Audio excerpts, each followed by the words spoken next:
It's time for MacBreak Weekly. Andy Anako, Alex Lindsay, Jason Sneller here. And you know what else is here? A brand new baby Mac. We've got our review of the Mac Mini, some features you may not know about. Apple has a very interesting 2025 plan, including, it looks like, cameras, plus a new wall-mounted display, and the 23rd birthday of an Apple. Well, probably the most important product Apple ever released. All coming up next on MacBreak Weekly. Podcasts you love. From people you trust. This is TWiT. This is MacBreak Weekly, episode 947. Recorded Tuesday, November 12th, 2024. The Mullet of Macs. It's time for MacBreak Weekly, the show where we cover the latest news from Apple. This is let me get it over here, the new Mac Mini version. It's a little bit smaller. Never. Jason Snell is here from sixcolors.com. Hi, Jason.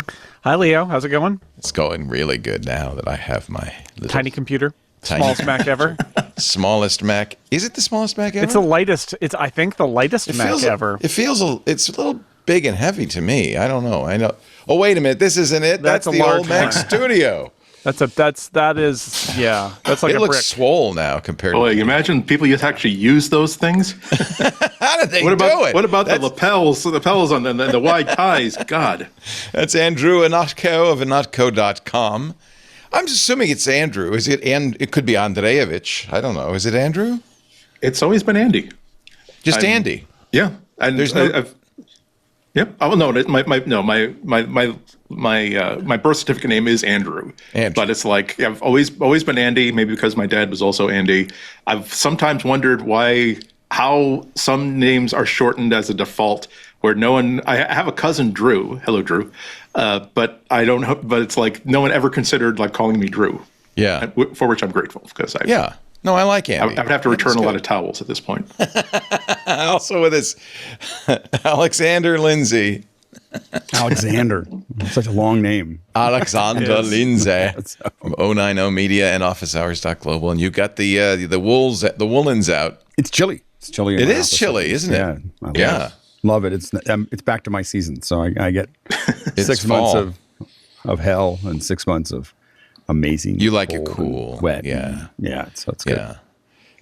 Well, here we are gathered together with very little to talk about. And did anybody? What? I got my, like I said, come on. This is okay. So I'm just warning everybody. It'll be 3:00 in the afternoon today, and we'll be finishing up. And they're like, oh, we never had everything. He jinxed it. I did. I jinxed it.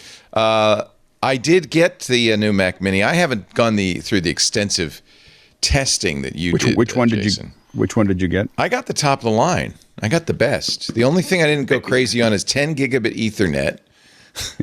The drive speed, in case you're wondering, is screaming. Jason Baishu is a friend of mine. He has the top of the line one, and I just asked him. I said, "Can you run a drive speed test?" It's like over 6 gigs a second. Yeah, here's my Black Magic speed test results from it. It pegged. What's weird? I was talking with Jason about this before the show. It's pegged the write at 6.6 gigabytes. Gigabytes, not bits. Gigabytes per second. The read is slower at 5.3 gigabytes. Now, normally on an SSD, read is faster than write. I think it's I/O constrained or something. It's plenty fast enough. 5.4 so fast. gigabytes a second read speed, but it should be faster, shouldn't it, than the write speed? It usually is, but for whatever reason, it's not. But it's still faster than enough. Its read speed is faster than my Mac Studio, and its write speed is much faster. Yeah. So I don't even know what you would use the write speed at that speed. I mean, because I will say the read speed typically is more important to us because we've got a bunch of big files, and right.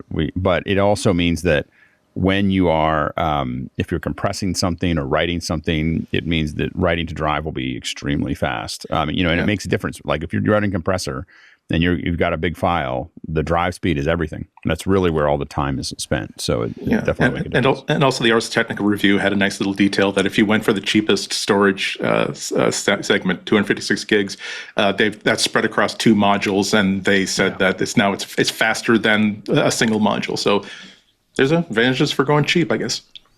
This is a picture of it. I don't have it. It's hooked up. I'm using it, but I did take a picture of it with a Buddha for size, just so you'd. And underneath is the old studio. It is a really cute little doohickey. I'm so adorbs. I really like the idea of, like, someone was after the power button gate, let's call it. Someone was saying, well, yeah, but if you've got it mounted like at the edge of your desk underneath, like it's a perfect place. I think they're being serious about it too. And actually looking at it, I'm like, okay, well, that's very plausible, because you're not blocking any air vents. You will have like your ports like right in front of you, like for the ones that you actually need. It will reduce desktop clutter. I mean, it looks like a hub wherever you put it. It's going to be so much fun to play with this. Just where all the ways that I've configured my desk over the years to accommodate a CPU, and now it's like, oh well, I have a power brick now that is bigger than the CPU. That's going to be the hub of my entire desktop. You could always, somebody said turn it upside down, and then the power button's on the top, and the cooling would be better, and the Bluetooth and Wi-Fi will have a better access to the air. And if you don't mind the aesthetics of it. And if you inevitably use it as a coaster, which any flat surface on your desk is, and you spill something, then you don't have to worry about it dying. Then it'll definitely do that. I mounted my Mac Studio under my desk when I got the M1 Mac Studio, and it's great because it's invisible. And between hubs and Thunderbolt cables, like I'm running a Thunderbolt cable straight to my monitor. But so that's one cable, and then you can attach things to the ports on the back of the monitor. You can also have hubs and things under your desk. I'm a big fan of the idea of, like, if you can do a setup under your desk, then you can have all these things, all these wires and peripherals and stuff under there, and you never see them. And in this scenario, it's exactly right that you end up with if it's suspended basically under your desk, the airflow is at the bottom, the power button is accessible. Yeah. It's all just kind of right there. It's a pretty good way to live, and this will be even better. I'm waiting for the aftermarket things to do that, though, right? I mean, first there'll be the 3D prints on Etsy. Then there'll be the companies that can afford to do a run of actual plastic at a factory, and then there'll be the ones who cut the metal versions of them that'll be a little bit nicer. And I watched that all happen because my Mac Studio is suspended with a Lucite mount that was meant for the old Mac Mini, excuse me, and a hard drive. Yeah, it fits. Yeah. So I used it. I have all my computers set up to restart at power loss. So as a result, I have hit the button on my Mac Mini. I have 4 Mac Minis here. I'm putting another one in for something else, and they're all stacked up. So having it on the bottom will be inconvenient for me for the 2 times that I've done it in the last 2 years. 2 years. I was trying to remember. I was like, I can't even remember when I ever used that power supply, because usually it comes with me. The only time I need the power supply is when I move things around. I've replugged everything in. And when I do that, they all come right back up again. Yeah, and that's pretty much what Greg Joswiak and John Turnus were interviewed by a Chinese content creator on Bilibili, and pretty much said what was the most logical thing, which is that we didn't think it was a big deal because people rarely need to power cycle the Mac anyway, and also kind of like what we were indicating like last week, the week before, the button has to go somewhere. And especially when you're making something smaller, packaging becomes such an issue that it goes where you can fit the power button. And they're certainly not going to re-engineer everything to make it go from the front or the side, especially if they, once again, think that it's not something you're going to want to access that much anyway. I mean, even on my Intel Mac Mini, there's a power button, but it's like so blended into the back corner of it that I almost can't, if I reach around to try to feel it, I almost can't feel it. So power buttons on Macs has never been something that they've been really innovative in or desired to be innovative in. Jason, is it quiet? Is yours quiet? I haven't heard mine, the fan come on. Well, Dan Morin reviewed that one, so he's got it. And he said he and I had the whole, like, is there a fan in there? And there absolutely is. Yeah. But it is very quiet. And I think they sent him the non-pro model. And if it's anything like we've seen with other systems in Apple Silicon, you really need the Pro model, and then you need to kick the GPU and probably the CPU. And even then, like, is there much fan noise? And remember, the original Mac Studio had a bit of fan noise, but they've quieted it down, and I think that it's there, but you basically can't hear. You'd have to work really hard to hear it at all. It doesn't get warm. Hold it to your ear like it's a shell or something. That's what you'd have to do. It gets warm maybe in if I'm playing a game, although I haven't noticed that. It was a little warm when I was first transferring everything over from the M1 Mac Studio. Little warm, not hot by any means. I think it's pretty. It's a, sometimes when you have something that small, you have heat problems. But I think this thing is a wizard, and I'm sure the Studio will be even wizarder. Yeah, there's another detail from the Ars review on that point where with the M4 PowerBooks, MacBooks, and also the new Mac Mini, they've added high power mode to these models as well, not just like the Pro models before. Yes. So that's the model where if they're saying, well, okay, screw it, we need high performance. We don't care about the noise. We'll just we'll do as best.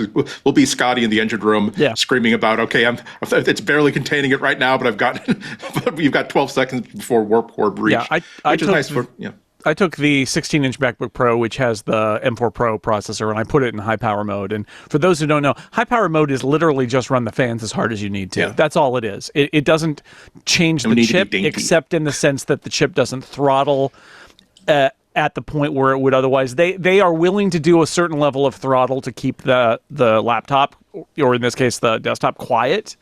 But high power mode exists to basically say, I don't care how loud it gets, just run it as fast as you can. And if you are in a production on site, or you're trying to record a voiceover or something, being able to throttle it down, you don't need all the speed, but you need to keep running, and so and not make a lot of fan noise. So it's a good little switch to have there. Yeah. Although I have to say, I think it was Tom's Hardware that noted in their benchmarks that the high power mode didn't really make it that much faster.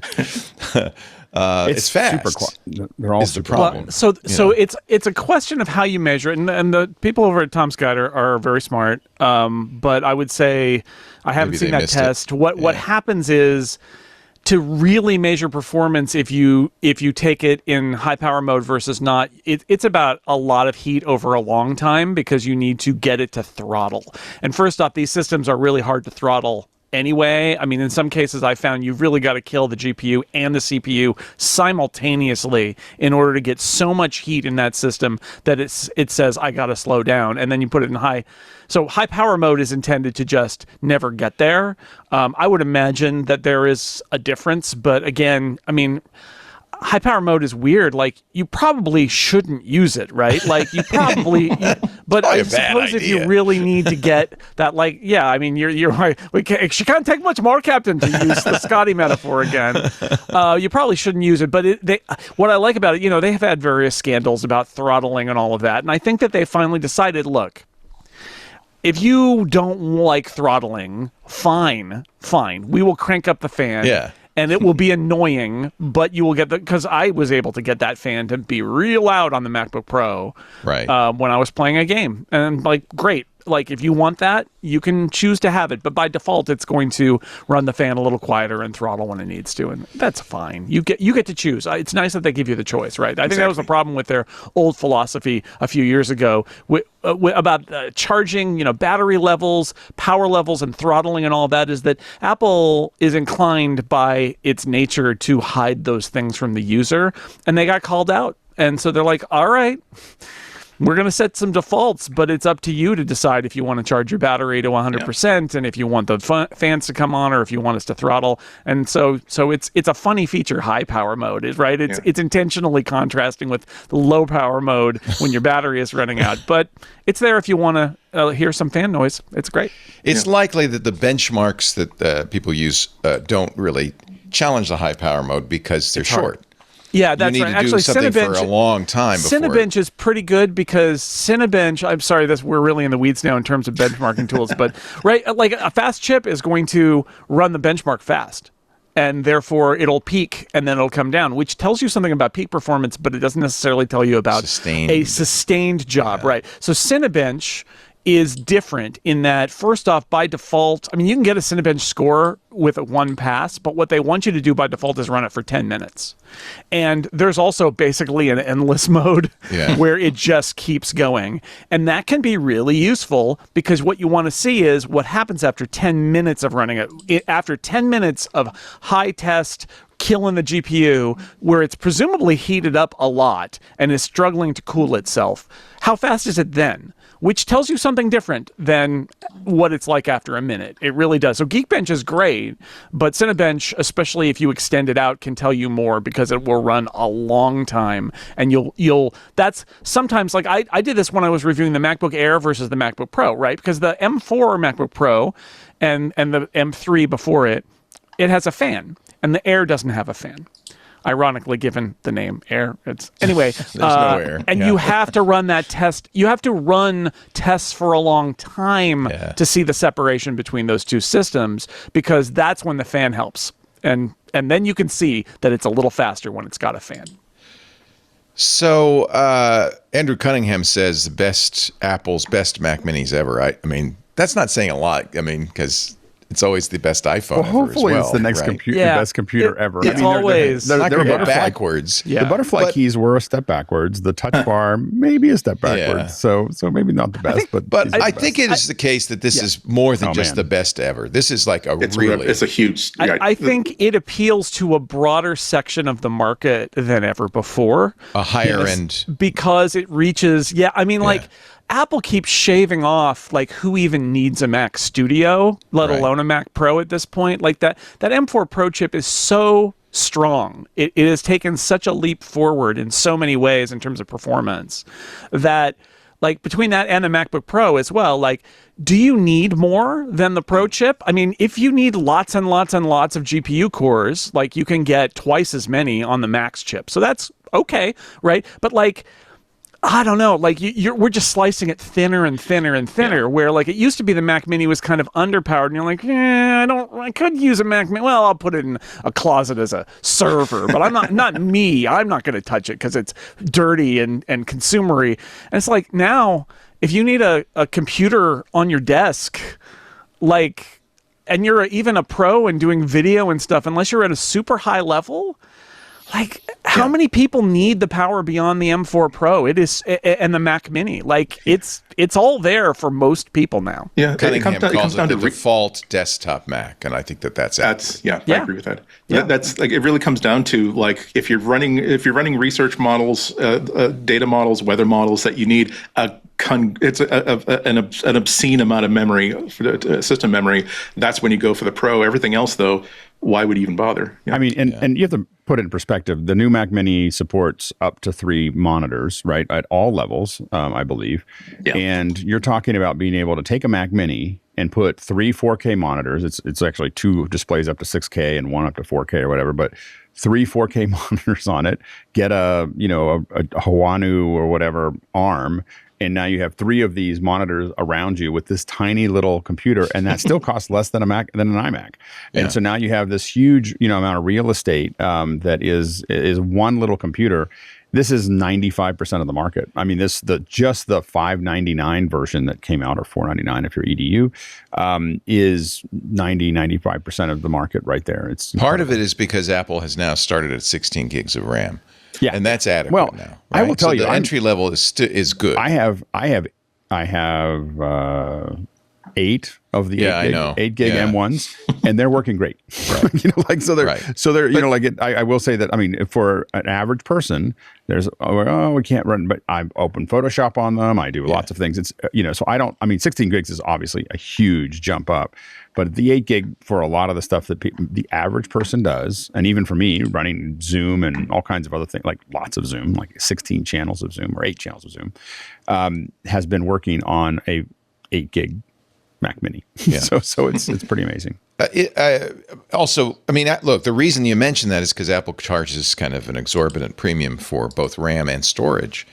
And so the base model, which is 16 gigs of RAM and 512 gigs of storage, is the low price. But that's probably good enough for most people, yeah? I'd say 90 to 95% of their market is my guess. Especially since it has such a high-speed external port that you can attach external storage. RAM you can't, but you can attach external storage. Also, I think it is critically important that the minimum buy-in for a Mac remains at $599, $499 for education.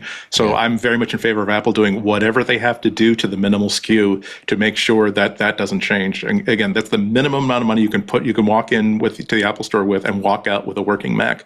And that's always been one of the most attractive things about the Mac Mini. And I highly recommend people thinking about, as someone who's had lots of all the different Apple Mac products that are out there, really think about Mac Minis because, having being able to have your monitor, and then when you want to swap out the computer, you're not paying for another monitor. When you go to a new iMac, you're paying for a whole nother monitor that you may or may not need. With a Mac Mini, and the reason I have so many of them is I stack them up, I connect them to lots of different monitors, and when I buy a new one, I'm only buying the processor and the connectivity. Like I'm not buying all the other things that are required, and it's such a great platform to do that. And I have Mac Minis that are 10 years old in my system that are doing something. They're managing keys, they're managing something else. And someone was asking me like, well, what happens when you need to repair them? I was like, I've never had to repair a Mac Mini, like ever, like ever. Let me correct myself. Paul McCann's telling me the base model is 256 gigs storage. Is that enough? It depends for a base model. That's fine. That's enough. You can install a base array of apps on. If you're running Photoshop, if you're doing video editing, and you want assets to be as close to the CPU as possible, maybe not. But that's not everybody. Again, I really want a Mac. I only have X amount of dollars. I've got $1,000 to spend on the entire system, and I can't afford to spend $1,000 just on the Mac alone. That's perfectly fine. Think about this. This gets into thinking about taking your iPhoto library or your photo library and putting it on a external source, which you should do anyway. But putting on that external source, because a lot of us have collections that are much larger than 256 gigs. so that might be where you start to those storage areas that might be a problem. Yeah, and internal is always going to be faster than any, even with Thunderbolt 5. Is that right? Yeah. Well, Thunderbolt 5 is going to get you real close, but it's still not as fast, but real close. And you could, but it's more expensive, right? But I think the question is, like Andy said, fast storage is the real important part here. If you need to edit video, right, you want that on the device, or you're going to have to pay for very expensive, fast storage that's external. But like a lot of stuff, like Alex's photo library, right, like that doesn't need to be super fast. It just needs to be, you buy a Samsung SSD on Amazon, and if it's under your desk, you literally just Velcro it to the bottom of your desk. I've got one in there that's just tucked in to the little Lucite thing with my Mac Studio, and you don't even remember that it's there, and that's a lot cheaper onboard storage. My server is a 256 M2 base model. And I've got a RAID attached to it, and that's got like 20 terabytes of data on it. But like all I need on the device is enough to like have some apps and documents, and almost everything else has been relocated to external storage, and it's fine, right? So it really depends on what you're doing. But unless it's super fast storage, that's what I keep telling people is like, I know the storage is expensive, but unless you've got big Final Cut projects or something like that on there, you know that you need the speed of it. You just, you can get low storage and then buy an SSD and attach it, and it's fine. I mean, this is a crucial 2 terabyte X10 Pro. I've got a bunch of these, and I think that it is right now $217, and it's 2 gigs per second. To the now. If you're writing for it, once it goes over about 40% of its capacity, it starts to slow down. But I mean, when you're writing to it continually, it can do that. But for the most part, like your photo library, all the stuff that you might want to do, this is a little add-on to that is easy. Otherworld Computing has started offer a pre-order for a Thunderbolt 5 dock. Would it be? Their stuff's all good and expensive, but good. Yeah, I have their Thunderbolt 3 dock that looks exactly just like that. I have their RAID. That's my RAID on my server. And I have an M.2 RAID, 4 M.2 RAID array, so that should be pretty fast, although it's not Thunderbolt 5. I guess I'll have to upgrade I've got a Thunderbolt 3 disk array with them, and let me tell you, it is the drives that are the problem. It is not the connection, right? Like the drives are, because they're spinning disks still, and they're just not, like there's more bandwidth than the Thunderbolt needs. So like it's all just that they just aren't fast enough. Thunderbolt 5 cables will be required, but I know they're only $20 for the short ones, so I'll probably get 3 of those. Right, the short ones are.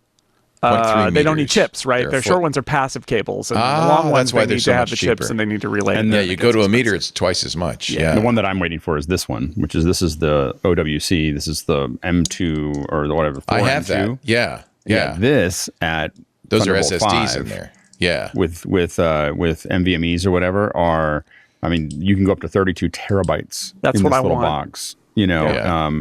And it's silent. My RAID, silent. my RAID is like a popcorn popper that is always going in my house. Yeah. And I love it. I love that I've got 20 terabytes or whatever in there. But the day is going to come and it's going to cost, and I don't like how much it's going to cost, which is why I haven't done it yet. But I cannot wait for the day where I can bring my server back into my office with me, because it doesn't sound like a popcorn popper or a percolator. But right now it's in a closet somewhere where I can still hear it, but at least it's sort of quiet. And yeah, the days of fast SSD storage everywhere. Those are my last spinning hard drives in my life, and I hate them, and I want them to go away, but they hold too much data for me to kill them yet. Yeah, this is the OWC's got this. We're not, by the way, OWC is not a sponsor. I wish they were an advertiser. We're not getting any money for this they're on at top all. of this. If you're in an fact, Apple they're person, taking my money. MacSales.com is their website. You can just go there. But like the they do Envoy make stuff Ultra, that nobody else really makes that is designed for Apple users, I mean, which is the thing. Oh, there you go. A Thunderbolt 5 SSD. 6 gigs per second. Not going to be cheap, but it's going to be fast. It's Yeah. for, What's the $400 for 2 terabytes? 2 terabytes. But that's There you go. That so you could get a 256 gig. You could. And get that. And again, a lot of times when you're buying those, I mean, when I'm buying them as glue. So they're specific to do something. Like I'm working on a project next year. If it goes through, I'll buy 100 of these, but I'm only going to buy the very basic ones and stick them in places where they need to work. So they're basically edge compute for me to do a bunch of things all over the US. But the point is that this changes because they are so small and so powerful for the base unit. I think the base unit is the highest value, and it's it's got the most bang for your buck. And I think that if you can keep it in that area, you really just have an incredible opportunity to a lot of things changed for us when that one came out, when we saw the actual specs, like what can it actually do? We heard about it. We heard rumors. We know what our current Mac Minis can do, and this one is it's one of those times when the computer jumped what feels like a couple versions forward. Yeah. Yeah. This is a revolution. This wasn't by no means incremental. If they had just put an M4 into the old package and said Bob's your uncle, it would have been nice, because the performance is wonderful, the power profile is wonderful, but this really does feel like they took an opportunity to say, well, look, we've had the same box for how many years now? What can we do, given how much we know about how packaging and optimization? And actually, the fact that it's smaller, I mean, it's not as though you can feel the extra oxygen in the room that the smaller one displaces, but there's something about it that just says this is something. I don't know how to put it that well, but there's something that's not this is not just a new version of the same box. It feels a little bit more exciting, and even if you're just spending the $600, that should be exciting. The best Apple devices have personality. Yeah. The Bondi Blue iMac had personality. The Mac, G4 iMac, still I think the greatest Mac as an object that they've ever created. Yeah, and this is in that category of something you look at and go, oh, I mean, it's not a NUC.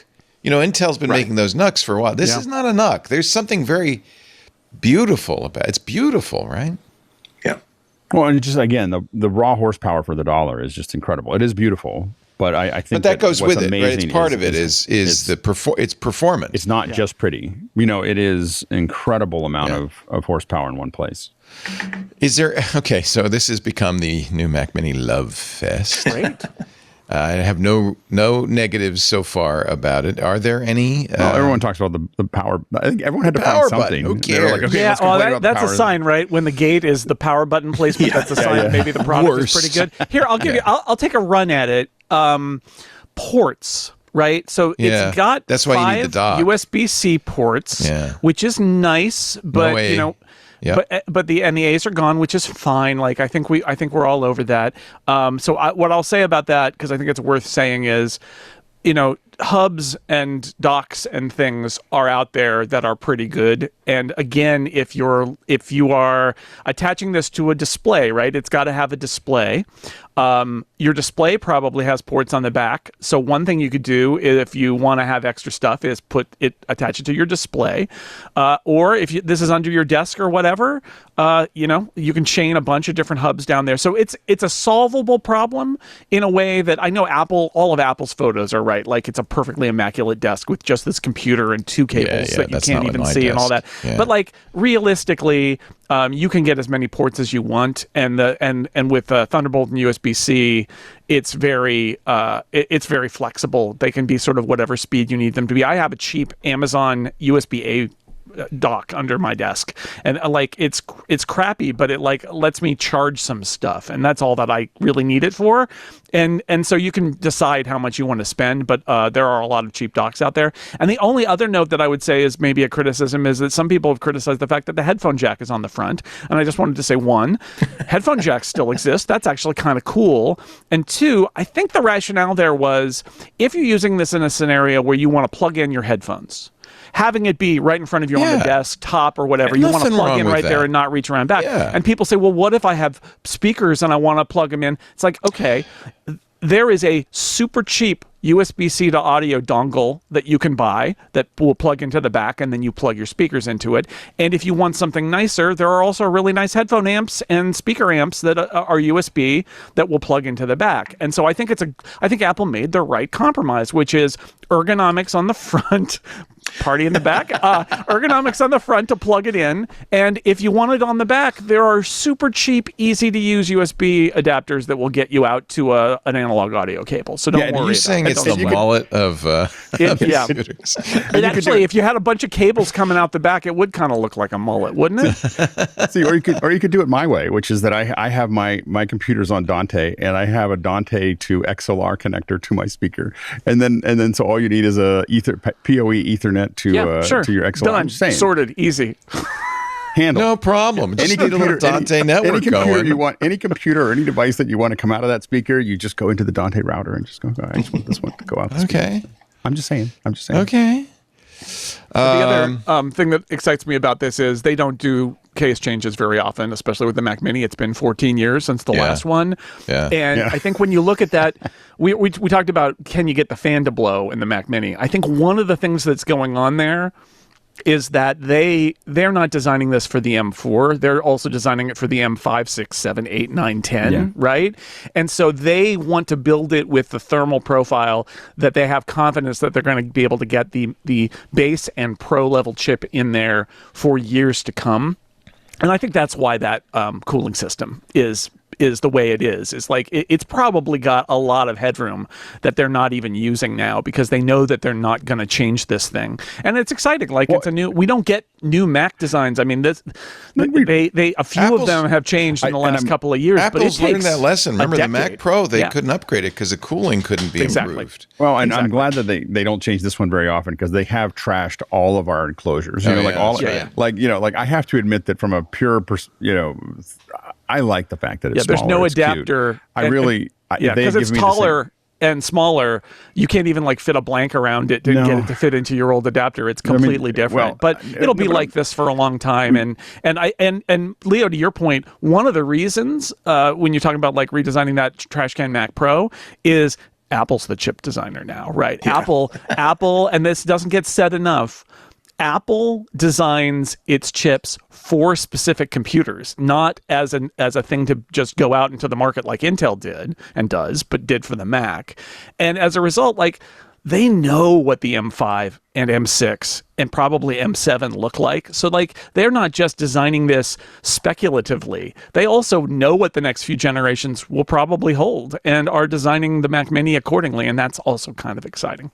Yeah.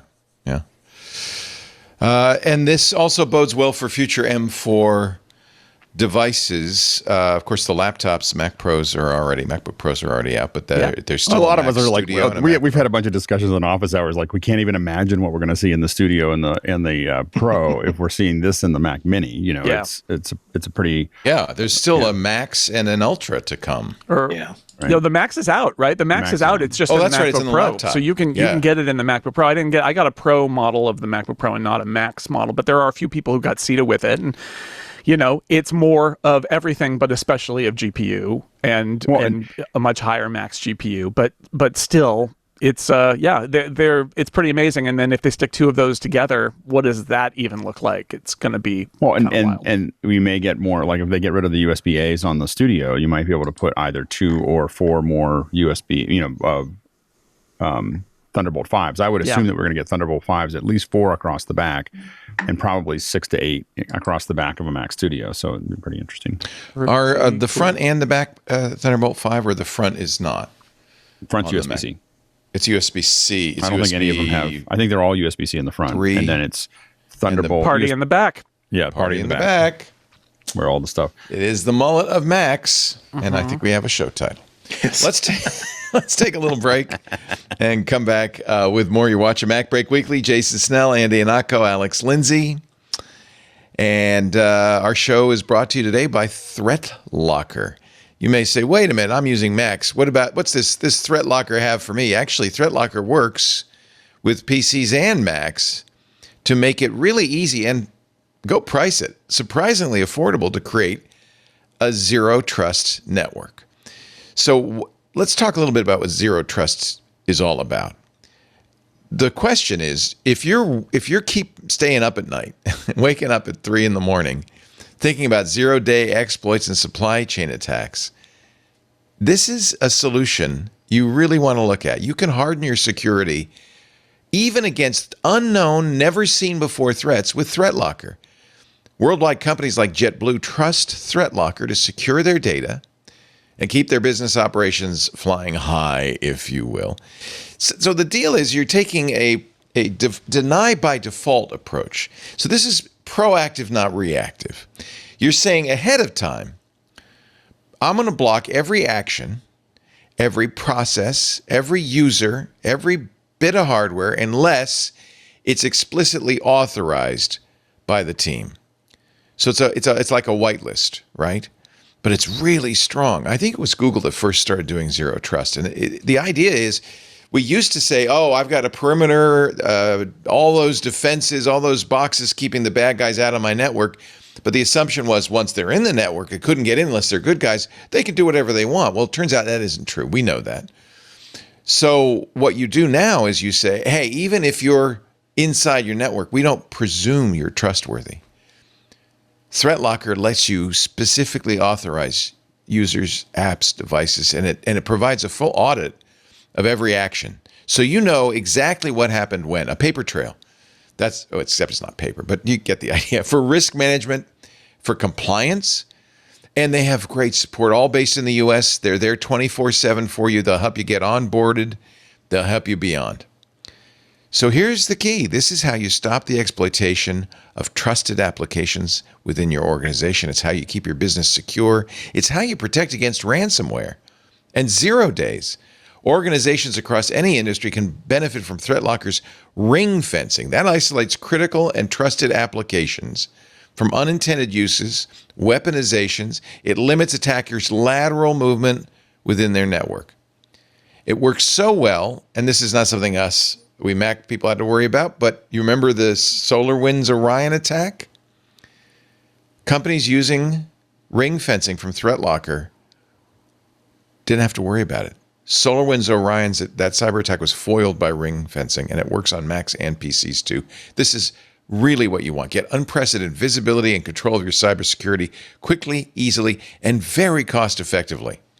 I'm telling you, go look. I was shocked at how inexpensive this can be. ThreatLocker's zero trust endpoint protection platform offers a unified approach to protecting users, devices, and networks against the exploitation of zero-day vulnerabilities. It's proactive, not reactive. Get a free 30-day trial. Learn more about how ThreatLocker can help mitigate unknown, never-seen-before threats, and ensure compliance. ThreatLocker.com. Check it out, ThreatLocker.com. Thank you, ThreatLocker, for supporting MacBreak Weekly. And thank you, MacBreak Weekly listeners and viewers, for using that address. And if they said, hey, where'd you see this? Tell them, oh, yeah, I saw it on MacBreak Weekly. That'll help us. ThreatLocker.com. Thank you, ThreatLocker. It's a really, really good solution. Let's talk about the reboot code, because I am confused. I want to understand this. 404 Media, Joseph Cox broke this story last week. In 18.1, iOS 18.1, Apple introduced something they call a phone reboot code, and law enforcement's miffed. Law enforcement was, according to 404 Media, freaking out about mysteriously rebooting iPhones. Experts have looked at the code in 18.1, and they found that this is intentional. It locks the phone after a period of time. But you're going to have to explain to me why that's a good thing and how that thwarts law enforcement. It's very good. 404 had a bunch of really good stories on it, starting from when they didn't have the whole story yet, where there was like traffic on like digital forensics forums saying, again, cops were like stymied because, when they collect a phone for evidence or just for whatever reason, they put it in a bag so that it can't connect to the outside network, can't receive a factory reset or anything like that. Okay. And they were finding that, oh no, these things have been shut down and reset. And they were wondering, they were even hypothesizing that these iPhones were talking to each other in the room to give each other like shutdown codes.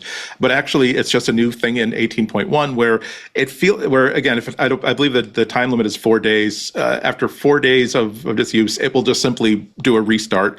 Which when you say a restart, it doesn't turn off and on again. It wipes itself? No, it doesn't wipe itself. All it does is like it starts from a state of I don't know who has me. I don't trust anybody who is holding this thing. So basically, the most thorough state of security you can have. Again, it's not an emergency lockdown mode. It is. By the way, you are going to have to provide a PIN code. You are going to have to provide all the data you're going to have. This is meant to thwart any attempt that a third party might have. Mostly bad people, but cops get involved in that dragnet as well. It's going to make it harder for them to use forensic tools like Celebrite and other things that are meant to exploit things that Apple doesn't know about to get into a phone without the user's permission. It's such a funny thing. I think it's hilarious because law enforcement always has a reason to think that, why are you making our lives harder? We took this off of a crime victim and we're trying to figure out who killed this person.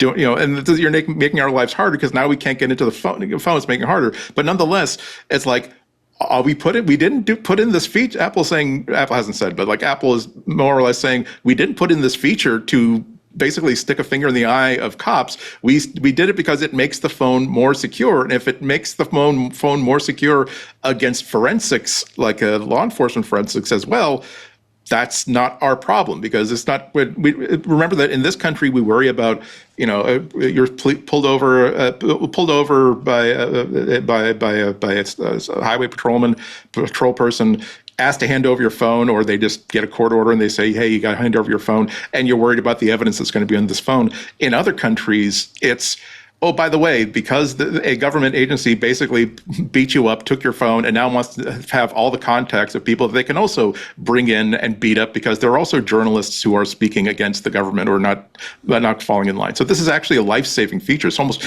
I'm not joking when I say that some of these security features should be labeled under Apple Health because they keep journalists and dissidents and unpopular people alive. Well, and I think that Jessica tweeted the code itself. In response to the 404 Media story, Apple indeed added a feature called Inactivity Reboot in 18.1. It's implemented in KeyBag-D and the Apple SEP Key Store kernel extension. And the technical term is it takes the phone from an AFU state, which is after first unlock, to BFU, before first unlock. And so that's making it harder for tools like Celebrite to get in and get your data.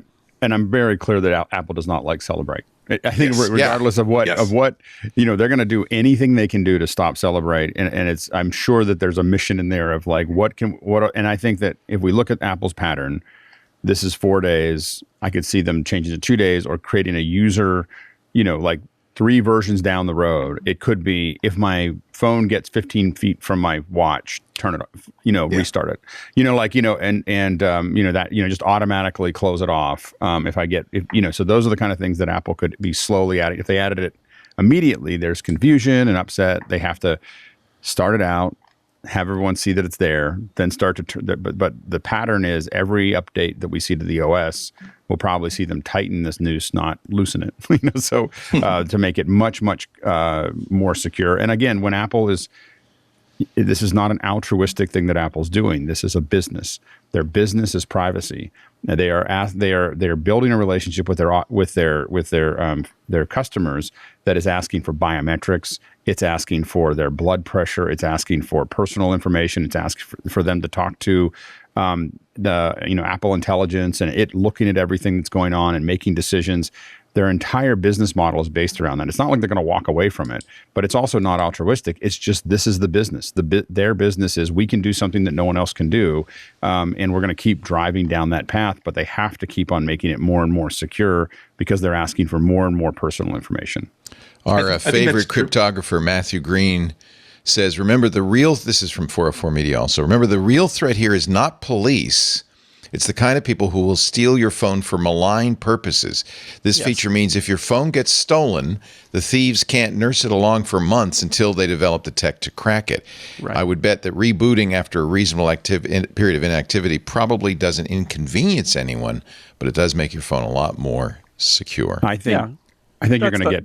That's the whole point here is like, I just want to make this point clear that just because sometimes law enforcement uses a security hole doesn't make it not a security hole. It's a huge security flaw in iOS that Apple is trying to fix. And they have recognized that there's a difference in security between before first unlock and after first unlock. And this is just enough that things have wedged in there. And so they're saying, all right, if our problem is that we are more trusting after there's been an unlock, but people are using that to exploit things for weeks on end afterward, let's set a time limit. I mean, it's pretty straightforward. Now, there are probably lots of ways that you can also breach those phones before first unlock, my guess is, but it's probably harder. And so that's why they've done this. I just think it's funny that the angle that came out was police, but really it should also be everybody who's stealing phones and shipping them off to some other country where they're forcibly unlocked and then resold or whatever, or your data is scanned. I mean, like,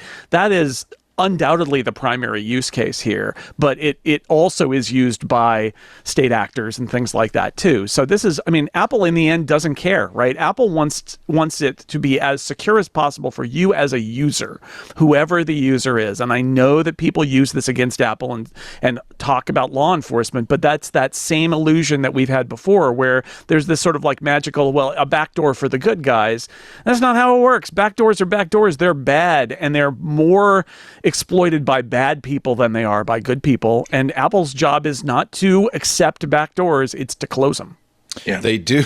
Joseph Cox at 404 Media does point out, he quotes Christopher Vance, who works for a company called Magnet Forensics, which law enforcement uses to crack these phones, who says, it's imperative you collect the data from your AFU devices as soon as you can. Don't wait, okay? Because it will go from AFU to BFU, and that's a big FU. Anybody trying to get in there, I see what I did there. Good. All right, thank you for explaining that to me, because I wasn't sure how this helped. Yeah, I will add something to the comments that I do think that it is part of their business plan to make sure that they are always saying, "Hey, we're the privacy company, we're the security company." I also do think that is part of their corporate culture, just on principle. That anytime that they can do something to make it safer, to make it more secure, to make it more private, they're going to do that. And as it's always important to say, they're free to do all this because the machine in the middle of the basement that churns out the money is not requisite in any way on compromising privacy or security. So they're free to do that as much as they can. But I also believe that is a holy thing to them. That if there is something that we can do to make things more secure, more safe, we're going to do it. I mean, we talked about it earlier today about the problems of we're not going to let you overrun the fans. We're not going to let you overclock. We're not going to let you run this too hot because we want to make things as a good experience for you as possible. There was another story about 18.1 in which there was some scary headlines about how Apple had started to ban unsigned apps or unnotarized apps from being able to be launched.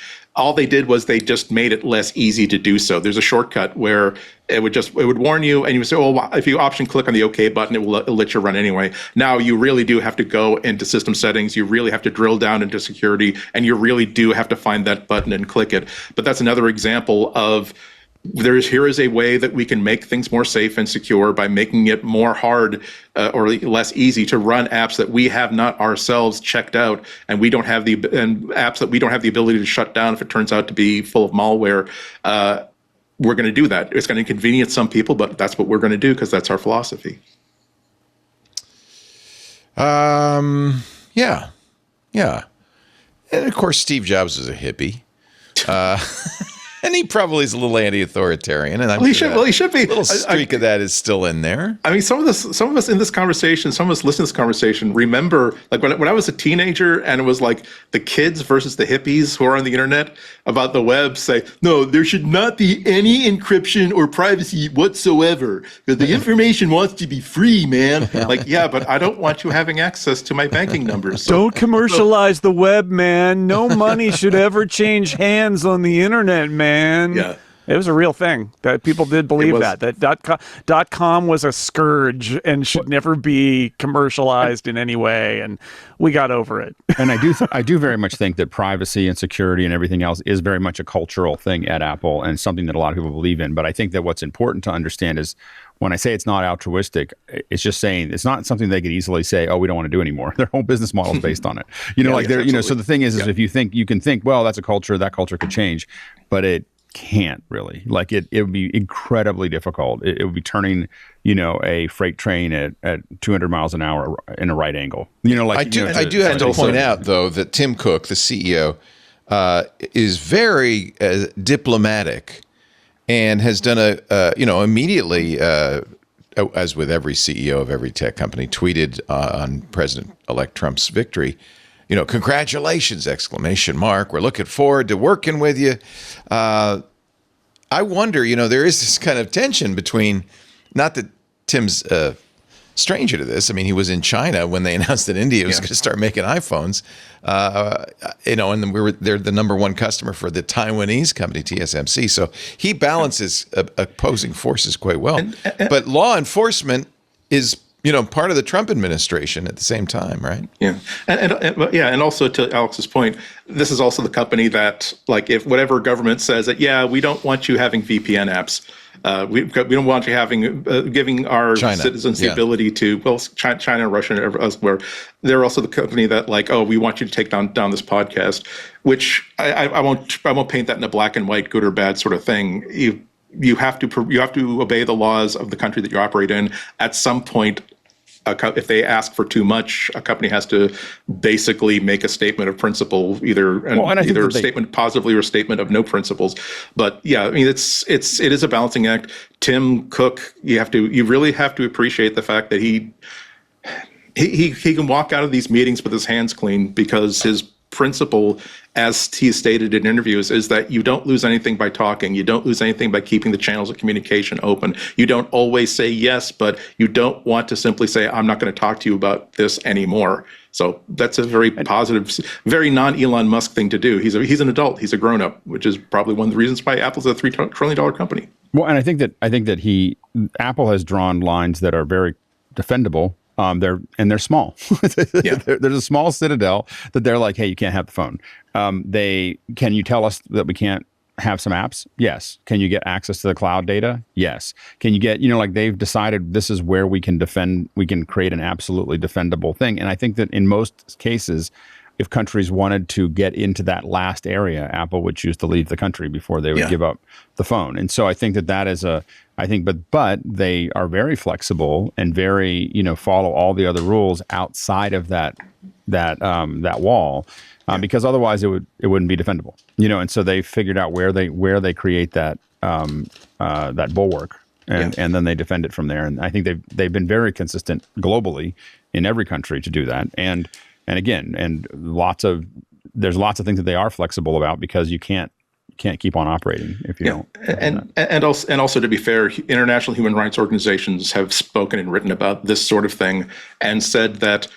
Although it's not optimal to do things like turn off VPNs in a country, the presence of a company like Apple to provide iPhones, to provide these services, is a larger benefit to the people who might be oppressed in that country than the hypocrisy, so to speak, of caving in on privacy and things like that. The position is that you can't necessarily be all or nothing. You can still provide support to the people of an oppressive regime, even if you are within reason acceding to some of that government's demands. Yeah, I always felt it was better to work within the establishment, to try to change the establishment, if you know what I mean. Sharon B. in our YouTube says, when Apple took on the government, it was at the height of public sympathy for government doing whatever to go after a terrorist, and it wasn't easy. And that's a very good point. Yep. They did the politically difficult thing to do. And Trump went after him for that. Yep. It's very conditional. Yep. Let's take a little break. When we come back, a very big birthday to be celebrated on Sunday. It was a huge party, and we'll talk about that in just a little bit. You're watching MacBreak Weekly. Our show today brought to you by OnePassword. You know the name OnePassword, but I'm not talking about their password manager. I'm talking about something brand new from OnePassword. Let me ask you a rhetorical question. Do your end users, they're good, right? They always work on the company-owned devices, never bring their phones or laptops in, and they always use the IT-approved apps. They never install anything that's out of date or a security problem, right? No, of course not. So how do you keep your company's data safe when it's sitting on all those unmanaged, potentially insecure apps on devices that, are brought from home? Well, that's the whole point of OnePassword Extended Access Management. And it's really brilliant. OnePassword Extended Access Management helps you secure every sign-in for every app on every device. It solves problems traditional password management, IAM, and MDM just can't touch. So imagine your company's security like the quad of a college campus. You've got the beautiful ivy-covered brick buildings and the lovely brick winding paths leading from building to building. It's just gorgeous, isn't it? Except, by the way, those buildings and the paths, those are the company-owned devices, the IT-approved apps, the managed employee identities. It's all beautiful, wonderful. But then there are the paths that the students actually use, the muddy little shortcuts worn through the grass. They're the actual straightest point from building A to building B. Those are the real-world devices, the unmanaged devices they bring in from home, the shadow IT apps, the non-employee identities like contractors. See, the problem is most security tools, they work on those happy little brick paths, right? But a lot of the security problems take place on the little muddy shortcuts. OnePassword Extended Access Management is the first security solution that takes those shortcuts, all those unmanaged devices and apps and identities, and puts them under your control. It ensures that every user credential is strong and protected, every device is known and healthy, every app is visible. It's security for the way we truly work today, not some imaginary ideal world. And it's now generally available to companies with Okta and Microsoft Entra. They're in beta for Google Workspace customers. I think you need to check this out. It's a very good idea. Check it out at onepassword.com/MacBreak. That's the number one, PASSWORD.com/MacBreak to learn about OnePassword Extended Access Management. We thank them so much for supporting the show. And you support us when you use that address. So please do. onepassword.com/MacBreak. On Sunday, we marked the 23rd anniversary of the launch of this. Whoops. You're holding it wrong. This little guy, the iPod, the original iPod, was launched November 11th, 2001. Woohoo! Woohoo! Actually, it was October 23rd. I got it wrong. But anyway, it's close enough. No, so I can tell you about 2001 timelines because it was announced in October and shipped in November. Shipped. Okay, that's what it was. And here's my little tidbit, which is I know this because in between those two dates, my daughter was born. Oh, wow. And we got review units when they announced it. And so my daughter, I've said this before, was one of the first babies born with an iPod playing in the background because it wasn't out yet. It wasn't out yet. Wow. And so, yeah, right in that little interregnum. But yeah, so it's been since she's a college graduate now. Just Isn't to put that amazing? It in perspective. Jeez. A little too much perspective, if you ask me. It is, yeah. Yeah. I still have all my. This is it's the original because it got the FireWire connection. Without the Sunday, flap. Without the flap. And no flap. Sunday I talked. I had young people on the show. Oh no. And one of them said, "Oh yeah, I don't remember that one, but I did. My first iPod was the Shuffle," and I thought, "Oh, you are young. You are young." Mm-hmm. But we remember this. It was only made possible. Tony Fadell was one of the designers. It was only made possible because Toshiba had made this gigabyte, tiny matchbook-sized hard drive. They almost stopped making it because there was no customer. And Apple came along and said, 5 gigabyte, 1-inch hard drive. Yep. 5 gigabytes, yeah. Yeah, for 1,000 songs. That's what it is, 1,000 songs in your pocket. In your pocket at a very low bit rate, but enough for them to claim 1,000 songs in your pocket. I was one of the a handful of people at Macworld at the time who had ripped a bunch of our CDs and were listening to them on as MP3s. Because I used to bring like a wallet of CDs to work so I could listen to music while I worked. And then when the MP3s sort of came around, I was like, oh, this is much better. And so when they rolled out the iPod, I was like, oh, I could literally fit my entire ripped MP3 collection onto it with room to spare, which was mind-blowing, and then take it around with me, which was also mind-blowing. It's a great, rare example of a new piece of tech unlocking, right? A lot of times new pieces of tech come out and companies are like, oh, we'll put it in a product. Like, why? Well, we don't know, but we'll just stick it in there and see what happens. But in this case, yeah, it inspired Apple to say, what we could use this to make a music player. And obviously, it didn't take too long before people realized we can't do this with spinning hard drives. But at the time, you had to use a spinning hard drive if you were going to get the storage, because the Diamond Rio, which was out before this, which I had, you could basically fit like an hour of music on it.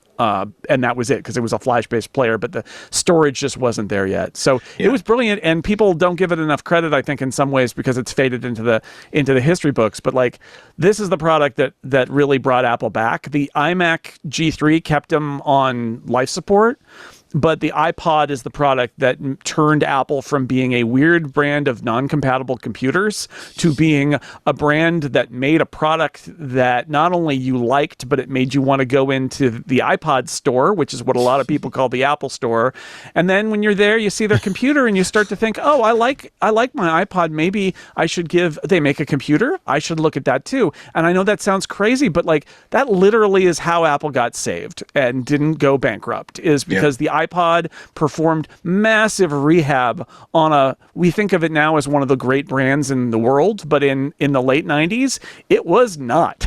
And the iPod is the thing that really got people to re-examine the Apple brand and started the brush up that gave them enough revenue, both with that and the iPod halo effect, which is what they called it when they sold a lot of Macs after the iPod became successful, and gave them enough funding to build the iPhone, and the rest is history. But it all started, the iMac G3 was the stabilizer, but the iPod had to happen for people to ever take Apple seriously again.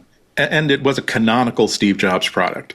I mean, one of his big things that would come up every now and then was about Apple's mandate in his view, being at the intersection of engineering and liberal arts. And this is exactly it, cutting edge engineering, but it lets you carry around music and have multiple playlists and that sort of thing. I mean, and also the Johnny Ive design that is indicative of classic brown radios. Being the reason for the click wheel and the circle that's around it. Even the display, it's one of my favorite Steve Jobs stories where this was a crash program. This wasn't, we spent 3 years developing it and we'll release it when it's ready. It's like, no, within the space of months, this thing was greenlit, moved forward, and they had to get it done, so much so they basically bought an operating system, a microcontroller operating system, in order to run it.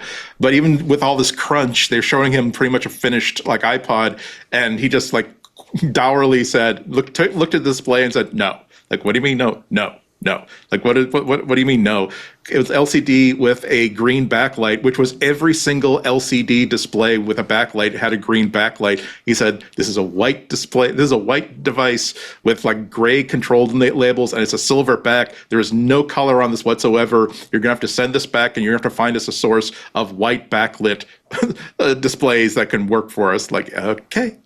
We got no time left, but okay. And the original one, which I still think is better than the ones that came after it, with the mechanical wheel. The spinning wheel. There's just something about it that it just shows you how powerful and design and interface can be. That there's something intentional about that just had you want to use it. You just wanted to roll things around it. It wasn't like click, click, click. Everything before that was up arrow, down arrow, up arrow, down arrow. And suddenly you had this beautiful interface that just felt amazing when you used it. And I think that's something that Apple has done over and over and over again. They draft on everybody. Everybody kind of goes down a path, and then Apple kind of figures out, well, how do we make this interface really seamless and actually fun to use? And they don't really add a lot of tech to it. They just make it a lot easier and a lot more fun to do. John Rubinstein at Apple bought the entire production of Toshiba's 1-inch hard drives for this thing. It's important to note that even though this is Apple's first breakout consumer product, it wasn't a hit right away because it was Macintosh only. Right, because it used FireWire, and that was a limitation for a long time because not even very many PCs had FireWire there, but modern Macs did. And eventually, it evolved, and they introduced compatibility with, I think, Music Match Jukebox on Windows. But even then, it was a little bit of a slow burn because it was limited to PCs that had FireWire or 1394, right? The Sony, they didn't call it FireWire. That was an Apple name, but that's what it was. And then, eventually they got over to USB with the dock connector, and then things changed. But that first and second generation, it was just a big old FireWire 400 port on the top. And it's funny because I think there was some envy there, but I think also you're right. We think it was an instant hit, and it just couldn't be because it was more a proof of concept to be like, will Mac users buy this? And the answer was yes. It was a hit among Mac users, and you started to get that movement of why isn't it on Windows? We need to do it on Windows. And I think there's a legendary story about somebody, maybe Phil Schiller, coming to Steve Jobs and being like, we got to put this on Windows, Steve.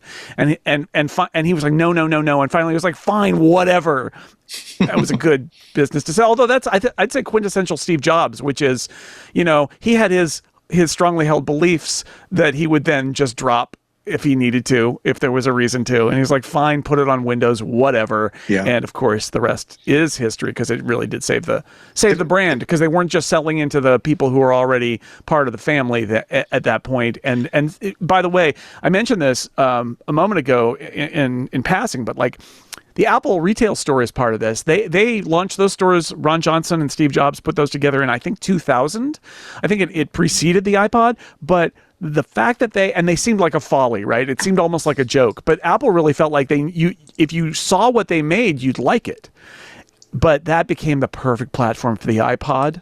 Not only did people go in and they wanted to see the iPod, but like I said, then they looked at the Mac too and created that halo effect. But being in shopping malls with the iPod it saved Apple. It really did. But you had to have that first couple of years was it was Mac only, and we do forget about that until they brought in the dock connector version that would work with PCs using Music Match. And one of the most amazing things is I think it was one of the last, it probably was the last device where Apple just, in addition to selling it under their own name, they licensed it out to Hewlett Packard, saying, okay, if Hewlett Packard wants to sell them, you want to put your label on it. It's still an iPod, but you can have the Hewlett Packard edition. It was such a crazy time. I'm trying to. I remember when I got my reviewer's guide for it, and loaner iPod, that's fine. Why is this box so big? It also included a Dell laptop and a collection of CDs that I'm sure was curated by Steve himself, because they didn't want to assume that every reviewer had a digital library or had a computer that was capable of ripping things to MP3. Yeah, the at the event, which was, if people want to go back and look at it nostalgically, just to answer your question now, yes, that is me in the video of that event. People, every 6 months, it's is this you? Yes, I didn't have as much gray hair then. But it was we walked out of there with a little tote bag that had a pre-release iPod in it, which is what we used. We built a playlist and used it in the birth room for my daughter. And a cube of CDs that were taped together with clear tape. Oh yes, because they had to give you the CDs. So it was a cube of CDs. So it wouldn't be piracy. And this is they preloaded all those devices with music, and they didn't want to send the message, because this was at a point where MP3s were just being decried as piracy. And so Apple wanted to tell that story, and the story was you get the discs and the iPod, and this is how you do it. And so I still have in my closet out here some CDs that I absolutely can say Steve Jobs got me those, right? Classic Yo-Yo, Johnny Cash, Steve Jobs. And he brought those to me. Thank you, Steve. And there are many things that are, all the things have to be there for something to be successful. So Apple put this together. The MP3 put it together. Napster had brought the music industry to its knees. All of these things had, all of those things had to happen because the music industry would have never dealt with Apple if they weren't just on their heels trying to figure out which way is up, and Steve was like, it's going to be $1 a song, and they're like, no, it's not going to be $1 a song. And that, Alex, was 3 or 4 years later. That's the other thing, is that the iPod had to be successful enough for them to have the leverage. But in those early days, the only paths onto the iPod were ripping CDs or downloading CDs from Napster and putting them on there. They had ads that said "Rip, Mix, Burn." Rip, Mix, Burn. That was for CDRs, and the idea there was that you'd make mix CDs, which was great too. But the thought that you do that feature. now, you would never run ads that say "Rip, Mix, Burn" today, because everyone's so touchy about it. And the world has just changed so much since then. But it's you're right. The music industry didn't like the iPod, and Steve Jobs used that to basically say, well, how about we make a deal and you sell music for the iPod? And that is where iTunes music remember that I had a Rio player too, and remember that the music industry tried to sue to have it declared a piracy device and have it taken off the market just for that reason. And I think that amongst the other cultural things that the iPod and Apple is responsible for is helping to nail shut the coffin of all of those people in the music industry who are trying to. There was a point at which I think they realized that digital music was not a stoppable thing. So they tried to basically harness it and cage it so that it would work for their purposes. They would Sony had a system where they sent me a player when their new digital Walkmans to try out and install the software. And the first thing it did when you installed, because of course you need the software, will not be able to, you couldn't just copy things onto the device off of Windows. You had to use the software to manage the library and to copy things on. The first thing it did was go through your entire hard drive, find any music file and encrypt it with their own encryption. So now you no longer had access to your own music. And then whenever you copy something onto this Walkman, it is now suddenly checked out of your library and you can't play it on any other device. And if not for the fact that I wasn't this wasn't my main computer was of course a Mac, I was that was one of the times where I was just dumbfounded, and I was talking to the engineer and I was talking to the marketing person and saying, this is absolutely terrible, and I have to ask you before I write what I'm going to write, tell me, give you an opportunity to defend yourself, or tell me that there's a way around this, because that's an act of violence almost against their user.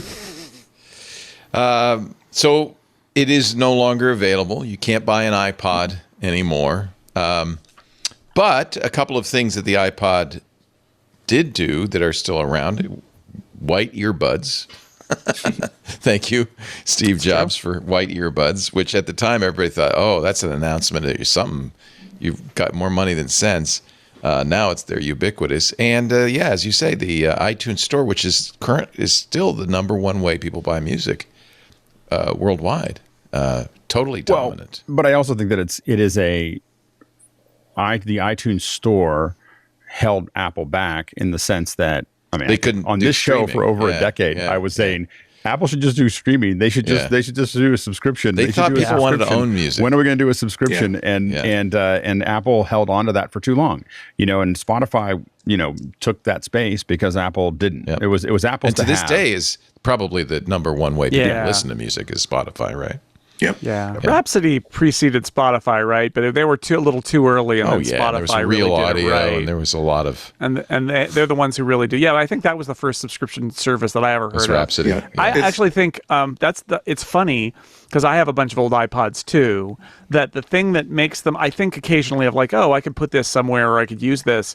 And in the end, it's like, yeah, but it doesn't work with Apple Music, right? That the fact is that they were, other than the ones that ran iOS, they were designed for a world where you bought music. And that is not, now our music players are all connected devices that can talk to a subscription service. And that's, I mean, I know that some people don't do that and they just buy music, but the vast majority of people out there, that's not how they interact with music anymore. And that makes the iPod kind of an interesting relic of an era where we went from a la carte, because it was the only way, CD or tape or record sales, to this little moment where it was like you could buy digital music. And you can still do it, but like, again, I feel like the world has moved on. But the iPod is wedged right in that little magic moment.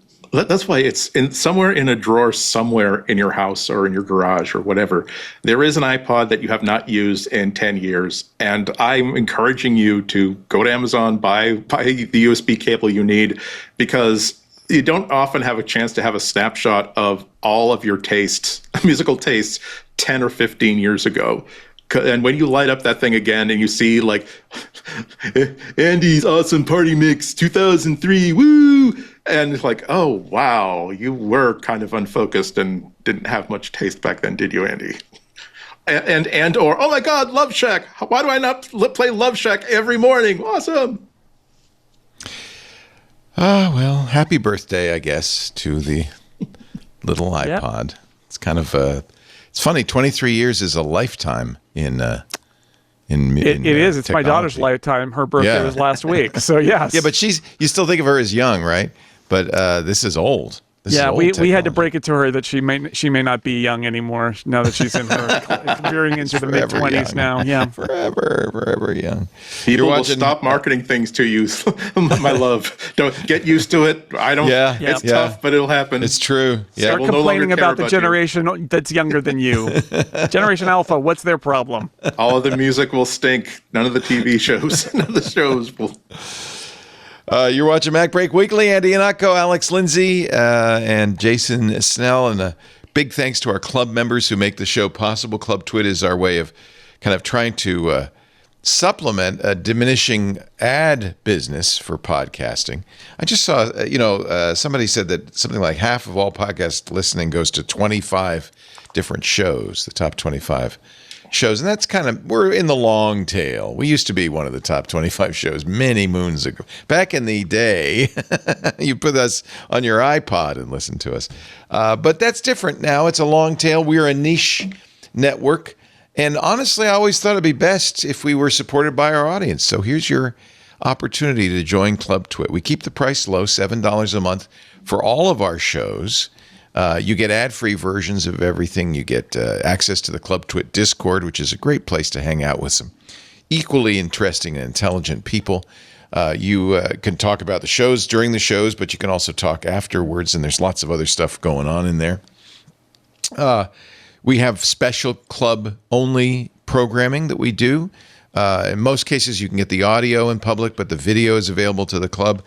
We do behind-the-scenes stuff like our coffee episodes, our photographic episodes with Chris Marquardt, Stacy's Book Club, Micah's Creative Corner, things like that. All of those end up on the TWiT Plus feed. But really, the real reason to join is because you're supporting the network and supporting the content you get here. And if you like it and you want to keep it going, I really would appreciate it if you join the club. twit.tv/clubtwit. A couple of new things we've added. 2 weeks free. Just so you know, what is this like? We got a 2-week trial. And we have a referral program now. So when you join, you'll get a short code that you can post anywhere you want, on your blog, on your Twitter, whatever you want. And everybody who joins using that short code will give you a free month. So it's a great way to expand the club, but also, cut your budget a little bit. So again, twit.tv/clubtwit. If you're watching the video, you can scan the QR code in the upper left-hand corner of the screen. We would love to have you in the club. Thanks in advance. We continue on with a breaking story from Ming-Chi Kuo. He says Apple is making its first foray into the smart home IP camera market, with mass production scheduled for 2026. He knows this because he covers the supply chain, and apparently he's got a source at GoerTech, which received the bid and will be the exclusive supplier for assembly. Surprising? A little bit. Yeah. I don't know. I don't know if I've said anything about Apple getting into home products before. Yeah. But really, would you start with a camera? I guess maybe because of privacy, you might. Yeah. I think the camera's the right one to start with. It's the one that has the least competition. In a lot of ways. It's so bad. I have been trying to do cameras in my house, and the options are terrible. So if they are doing this, it is a really great tactical move for them, because there are, first off, most of the competition that's any good is already expensive. So Apple will be able to make expensive cameras and still play in that mode. And the ones that are cheap are generally bad. I have bought a bunch of different kinds. They built this whole HomeKit secure video system, which was supposed to make this easy because you could use your Apple subscription to get access to live video. And very few cameras support it. And the ones that do, I've tried several of them. They don't work very well. I can't tell you. I have so many different cameras of different brands that I put on my network. And I have a very solid Wi-Fi network. And some of them come with their own little box too. They fall off the network. They are incompatible, or they require a service that I've got to pay $10 or $20 a month for. I feel like there is a real opening for a line of cameras for somebody to do that are at a high quality level. Because right now, I know that Ubiquiti has some good I use cameras. Ubiquiti Protect. But the difference between Synology and Ubiquiti's camera systems are they're local. They don't upload to the cloud. Exactly. So I don't know about that, because I think Apple will probably want to use HomeKit Secure Video, which does upload. Right. But that's the competition, is those guys. And I know that they're more expensive, but Apple's not afraid of playing in that area, and Apple's got the credibility and the weight of being the platform owner for so many people. So I think it's a smart place to enter, because it is bleak. At the consumer level for this stuff, it's just, I have tried and tried, and I can't rely. The ones that are the most that I can rely on the most, ironically, are the ones that, first off, they don't use HomeKit Secure Video, and second, it's the Arlo, which isn't great, but it's from Netgear. It comes with its own basically private Wi-Fi network that it uses. It has its own little base station. That one works okay. It's not even that reliable. The Eufy one isn't reliable. The Logitech one is extremely not reliable. This is the pain of somebody who has tried to get a few cameras up on my house, and it's bad, people. It's real bad. So bring it on, Apple, right? I want Apple to be more adventurous. We've said it here. I know Alex has said it a lot. Apple needs to be more adventurous in the home tech market, because there are categories where there are companies that are doing a good job. There are lots of categories where nobody is doing a very good job, or it's a very small number of players, like with cameras, that are kind of at the high end, and that having Apple be there with a branded version of that same kind of experience might then be popular. And you have a large market of people who will pay extra so that it just works. You know, and they just Apple has this otherworldly market, which is that we're not all looking at the price. We're looking at, I think Apple users really value their time and how long is it going to take me to set up. When I open this up, I expect to have it touch my phone next to it and it goes, okay, you're done, and then I'm going to put it somewhere and it's going to start working. And no, it's just very hard to do that with a heterogeneous, protocols. And so if Apple builds this out, this is step one to this. But I think this is worth, again, it's a cute little business for Apple that all 5 or 6 of these home products could still be $10 or $20 billion a year as they extend the brand connection that they have to their audience, as long as they do them well. And I think they will. I think that it's not hard. You don't have to be faster than the bear. You only have to be faster than the one next to you. And the one next to them when it comes to products is way back there. All these automation products are. I would say that the cameras are the worst. But as someone who's fiddled with this on and off for 15 years, they're all just trash. I don't know the actual numbers. I'm sure, though, that the Ring cameras, Amazon's Ring, are the number one in the market. Sure, but there's all kinds of trust issues. I mean, I won't put a Ring. Yeah. Well, I think a lot of people don't want that. Yeah. Ubiquiti cameras start at $129. They're not outrageously expensive. Of course, you have to have a multi-$1,000 Ubiquiti network system to use them. So maybe, and hard drives and so forth. But I have 8 Ubiquiti cameras all around the house, and I know everything that's going on. And I'm very happy with that. But again, it doesn't upload. And one of the reasons I didn't want it to upload, I didn't want something like Ring, is because my bandwidth is scarce, and I want to use every megabit I can for the shows. I don't mind the idea of having an option to have certain things put up in the cloud, but yeah, I really like the idea of being able to save something. I wonder if Apple would consider doing something like that, where that would be a reason to buy an Apple TV with more storage in it, wouldn't it? To be able to have something like an Apple TV that's a hub, also store your last X number of hours of data locally, and then the highlights get put in the cloud. I have a network video recorder, which will save 3 months worth of. It's got a big hard drive in it. I was going to say, and you can see it over the network. I mean, I can log into it and see it. But I was going to say exactly that. That this was always the reason why I wish that Apple never stopped making Wi-Fi routers. That number one, it's not a solved problem yet of making these things work really, really well. I mean, it's easy to get a signal in your house and you connect to the internet through it, but so difficult once you start to want to use some of these services that are most useful once you try to access your house from outside the house. Back to my Mac that works all the way across the internet so that I could have an iPad but still be running apps off my Mac Mini or whatever, or getting files off of any other device that I've got inside my office. And if they had a Wi-Fi router that could also do double duty as like a HomeKit base station, as a way of sending that video off to someplace that is secure, someplace that Apple would charge me for storage for, and would therefore be getting more money for in their services department. That would be very, very nice for them, I'm sure, because it's sometimes you want to take a peek into your house. And sometimes when there's a disaster happening, you want to have that reassurance. And if something bad has happened, sometimes that bad thing that happens will also destroy the video record that was stored inside that house along with it. So you want to have that thing outside, but you don't want to necessarily trust that that's going to be kept securely. I mean, it's a terrible, terrible situation. And the only way to do it is to either be a master of networking and security yourself, or pick a poison, pick who you're going to trust. I've decided to trust Google because having a video doorbell is very, very useful to me. And also, they already see so much of my stuff anyway that, again, I'd much rather have all my poison in one container than spread it out. And they don't have a lot of economic incentive to go out of business and suddenly have to fire sale all my data to everybody else, like 23andMe or whatever. But yeah, if Apple decided to get into this, not only would it be a really great solution, not only would it be pull out of the box, plug it in, and it works, but I would absolutely trust it and use it to the fullness of its capabilities. One other story I thought it'd be interesting to cover. You might remember a guy named Dennis Crowley. He created a company called Dodgeball, which he sold to Google, made a little bit of money, then left Google and created Foursquare, which was all the rage at South by Southwest some years ago.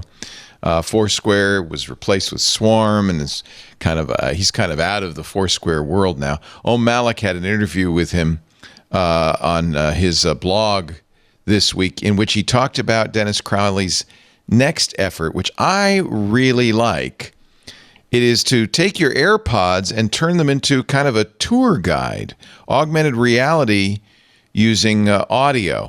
I've signed up for it. They aren't yet ready to put out the beta, but they've signed up for it. The company's called Hopscotch Labs. And I tell you what, with Dennis Crowley involved, I have a feeling there's going to be something pretty exciting. He calls it Beebot, Beebot. Once it's installed, every time you put on your AirPods, actually it could be any other headphones, and it's activated, as you walk around, it will not only tell you things about landmarks, kind of be a tour guide, it also may say, hey, you were here 2 days ago and you met up with your buddy Andy and had lunch. Or as you walk by that diner, Andy's inside. Maybe you'd want to join him. Now, this was back in the day of Foursquare. This was one of the benefits of Foursquare, although I remember Robert Scoble finding me, and I said, how'd you find me while I was eating lunch? And he said, well, Foursquare, you checked in. I went, oh.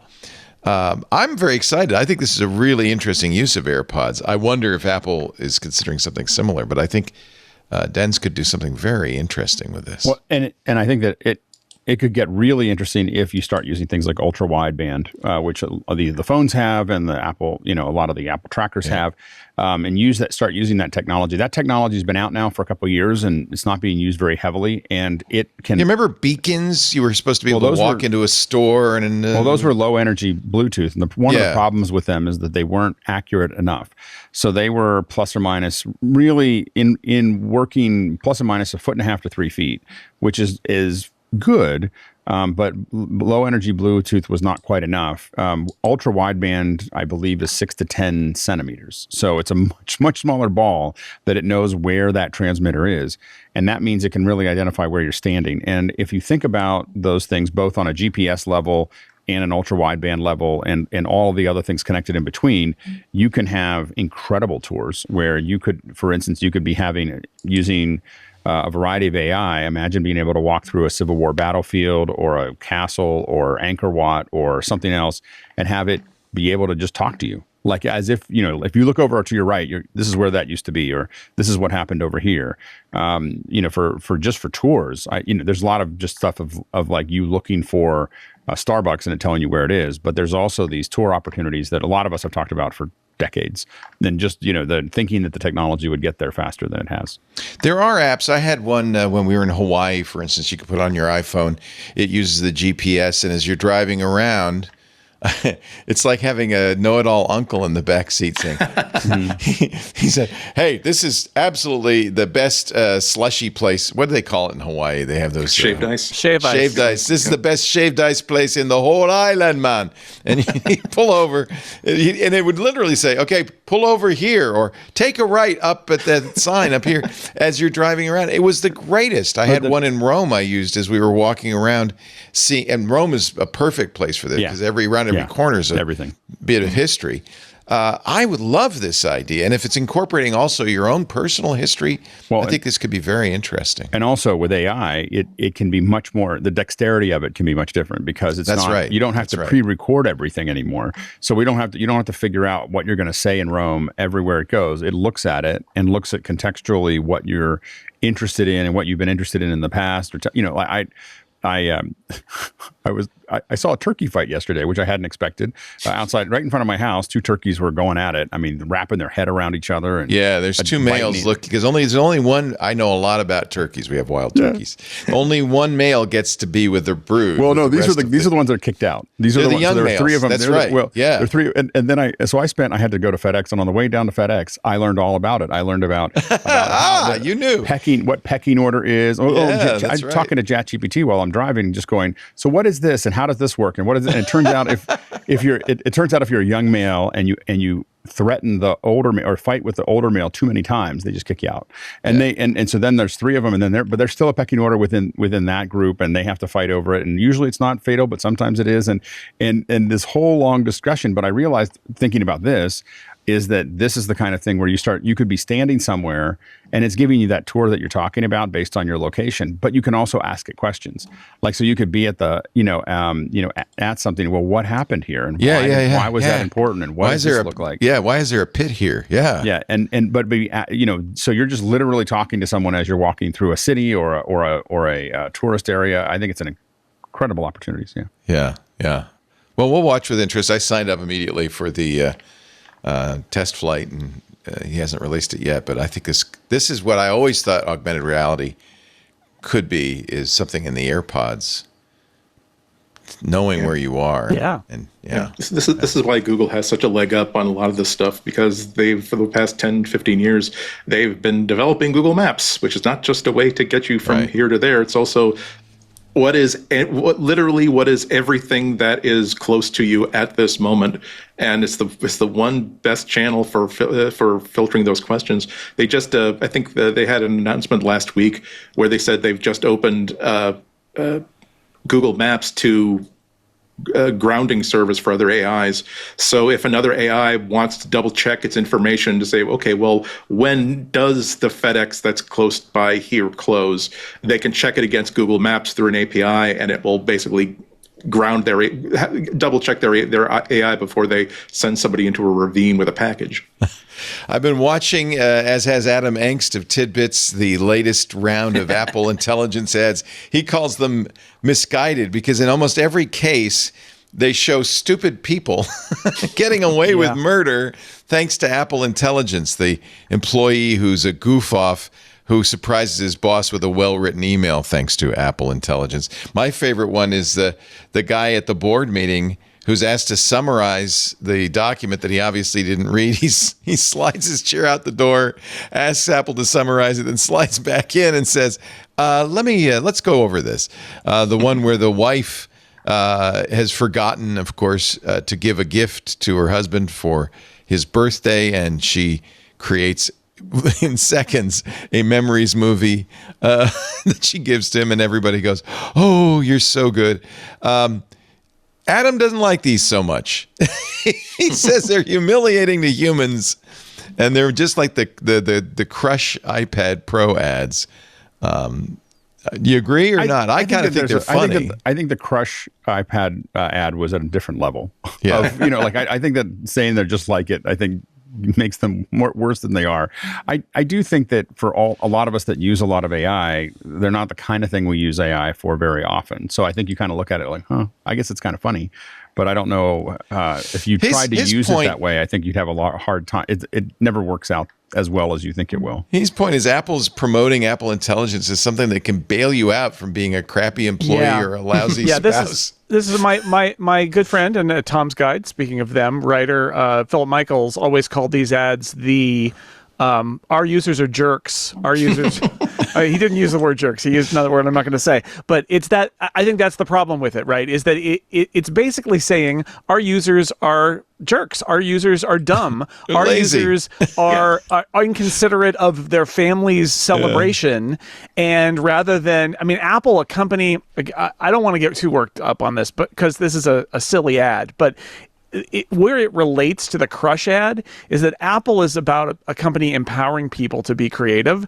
And the Apple Intelligence ads feel like, oh, screw that. Let's just dash something together with AI and walk away, and you got away with it.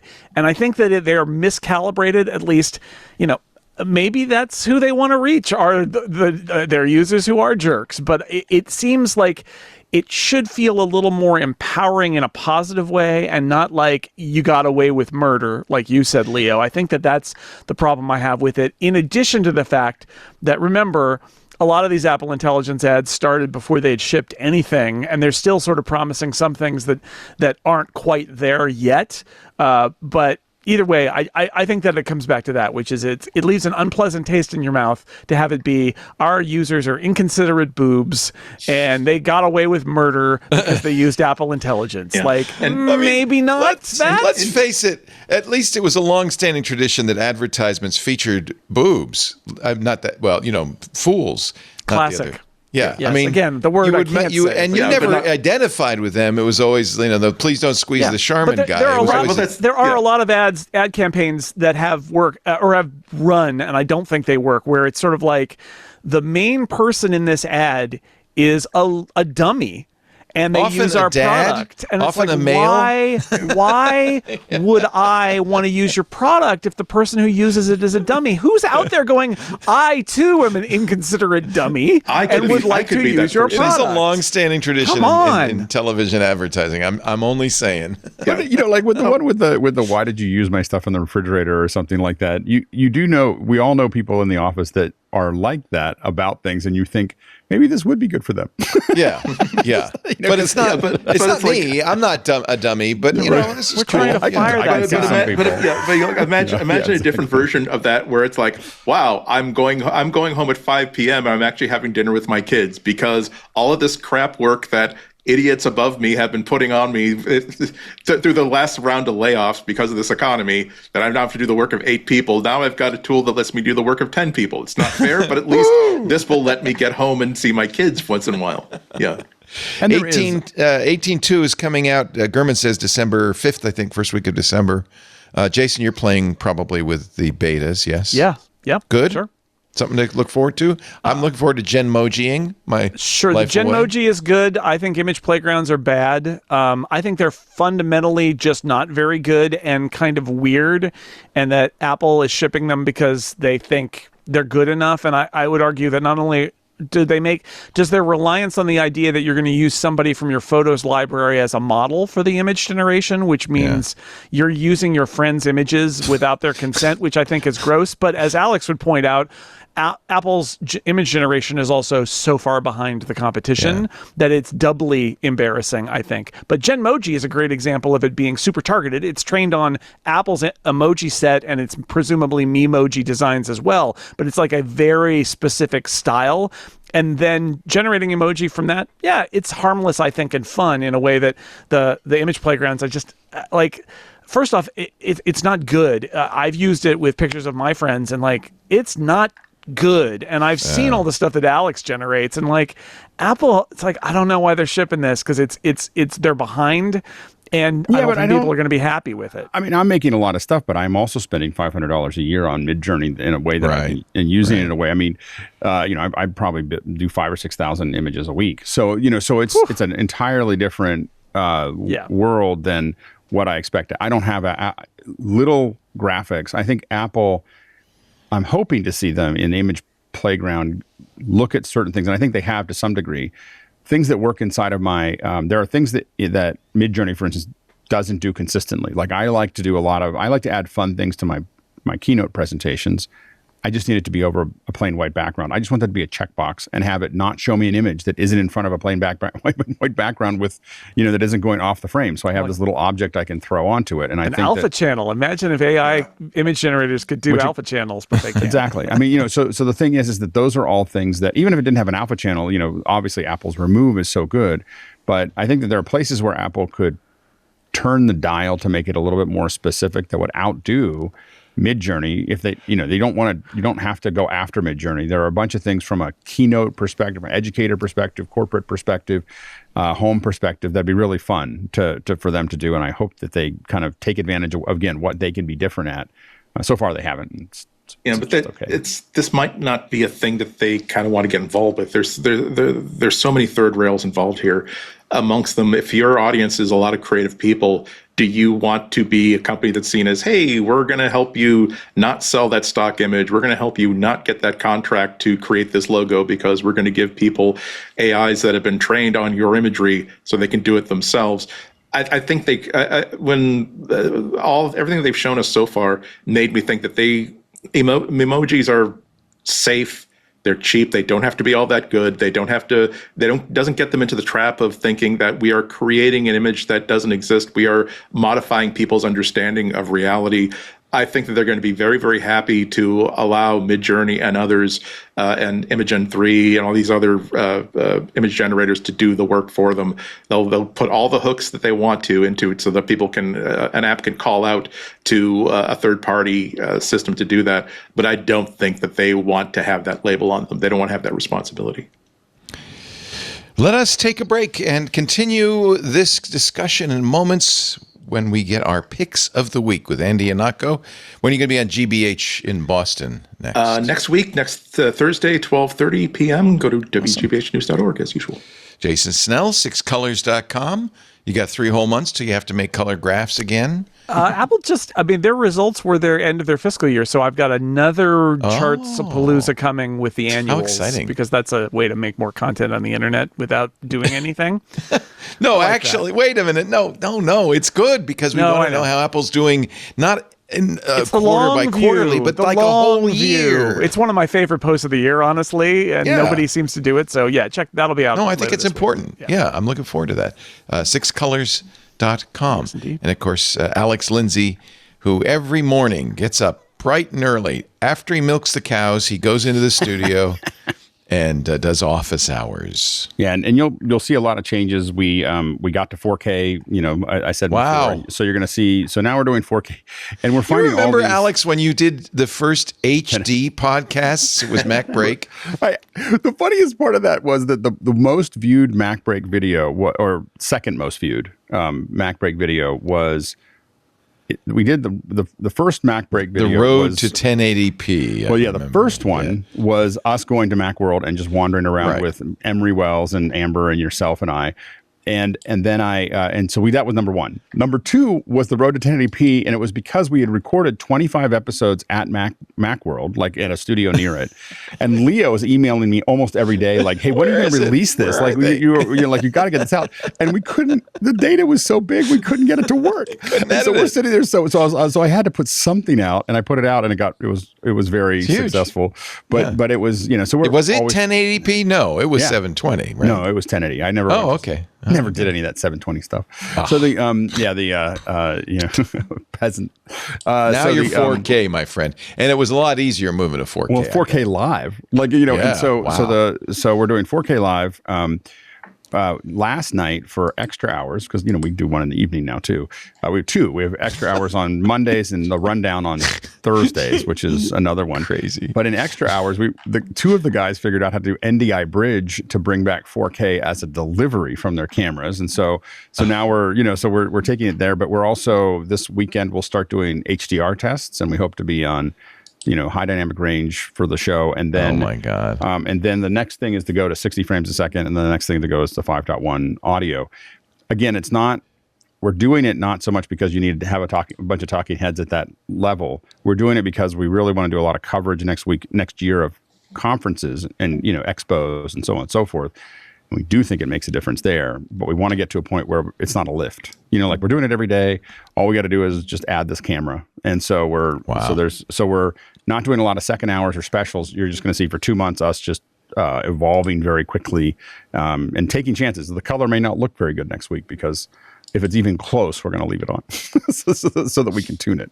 So there you go. Now, Chocolate Milk Mini Sip in our Discord is saying, and you might prod Alex some more about the 3D immersive version of the show that was supposed to go out on other platforms. It's discussed. I don't care. Yeah.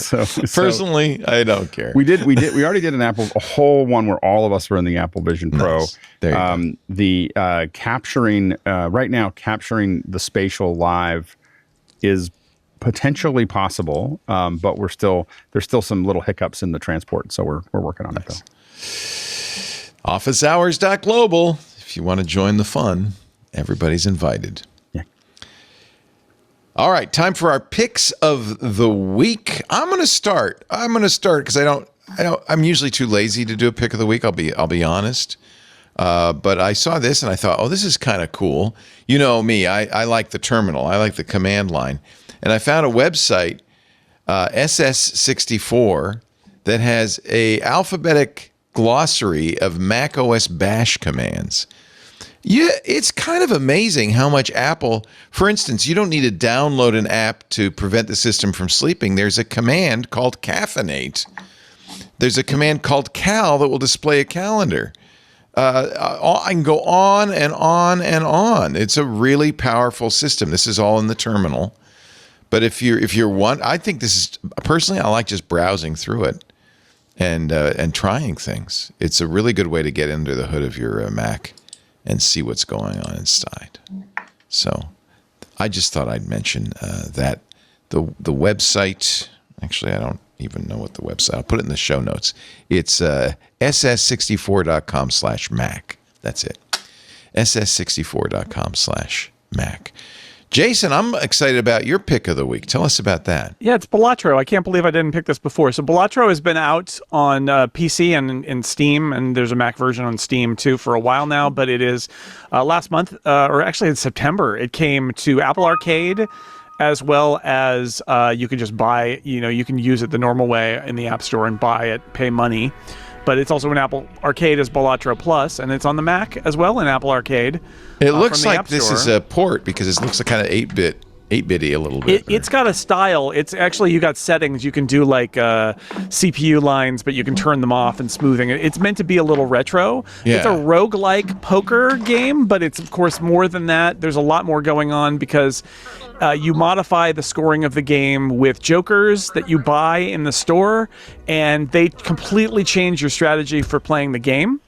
There's also a very nice onboarding screen, which is what you're doing now, where it explains how the game works. So, for example, over time, as you go through these different hands, you get modifiers like increasing the number of cards in your hand or reducing the number of cards you have to play to get a certain thing. You can also upgrade how much money you make or how many points you make for certain hands. So if you get a joker that makes you able to do straights with 4 cards instead of 5, and another one that awards you for having a 4-card hand, and another one that allows you to, doubles the amount that is there if it's a straight, you start to build straights because it's a lot easier. Or I actually had one that was you can build straights or flushes or straights out of numbers that are one apart from each other. So 10, 9, 7, 5 is a straight, which is also kind of bananas.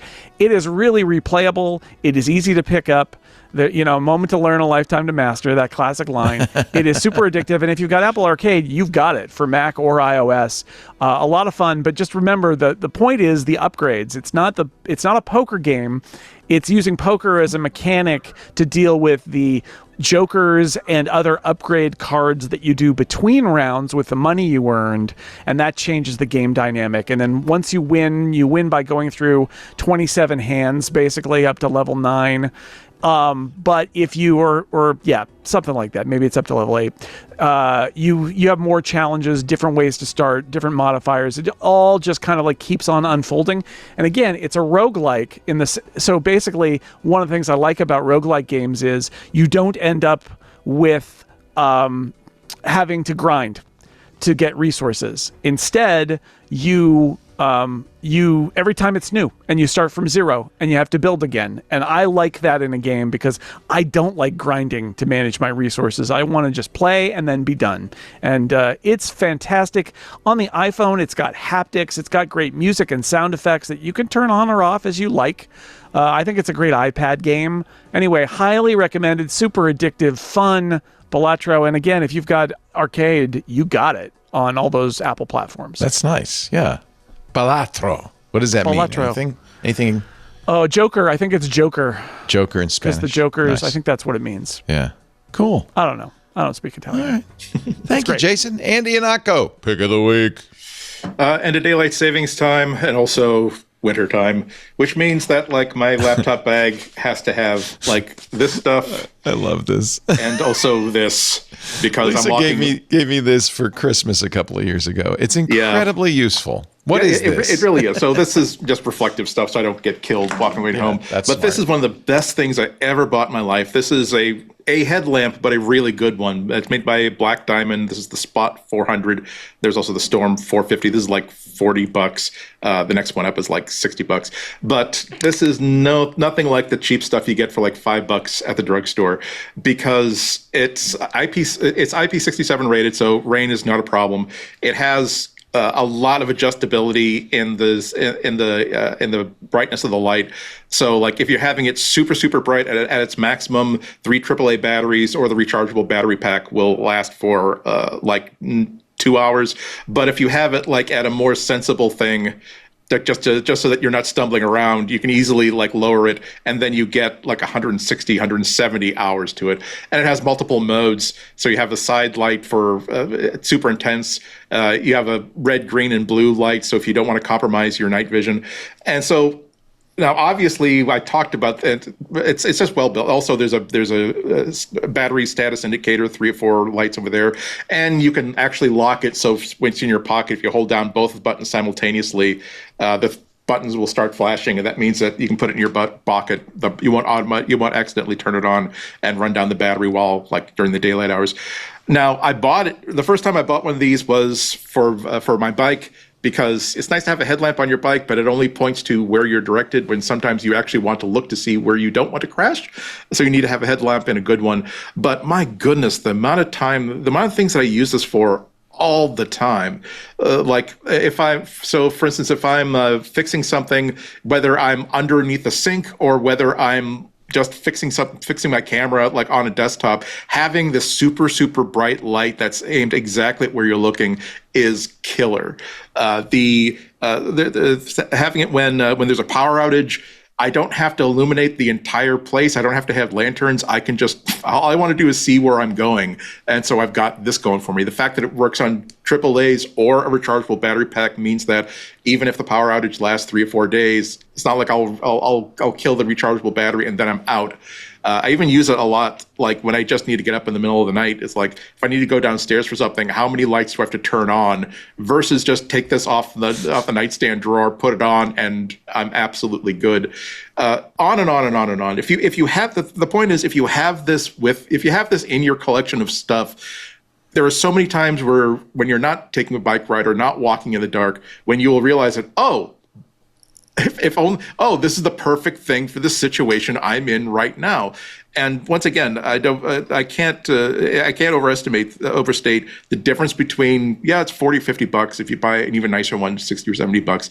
The difference between this and the $5 or $10 little LED with batteries in it.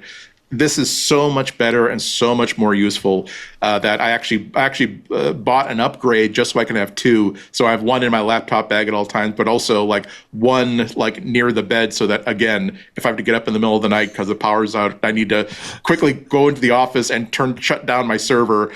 I don't have to worry about stumbling over things. Again, highest recommendation. It's expensive. It's $60 for a headlamp, but it's worth it. You're saying. Like I said, that's the difference between something that will last, that doesn't matter if it gets wet, if you're walking around in the dark, that has the features where, again, sometimes you need super intense light on a job that you're doing. Sometimes you just want a little bit of illumination so that you can see where you're going. And the fact that the batteries are always good, because I always have them turned down low, because I rarely need that super intense stuff. And again, the times where how silly, I've got a blue, I can make that other LED either blue, red, or green.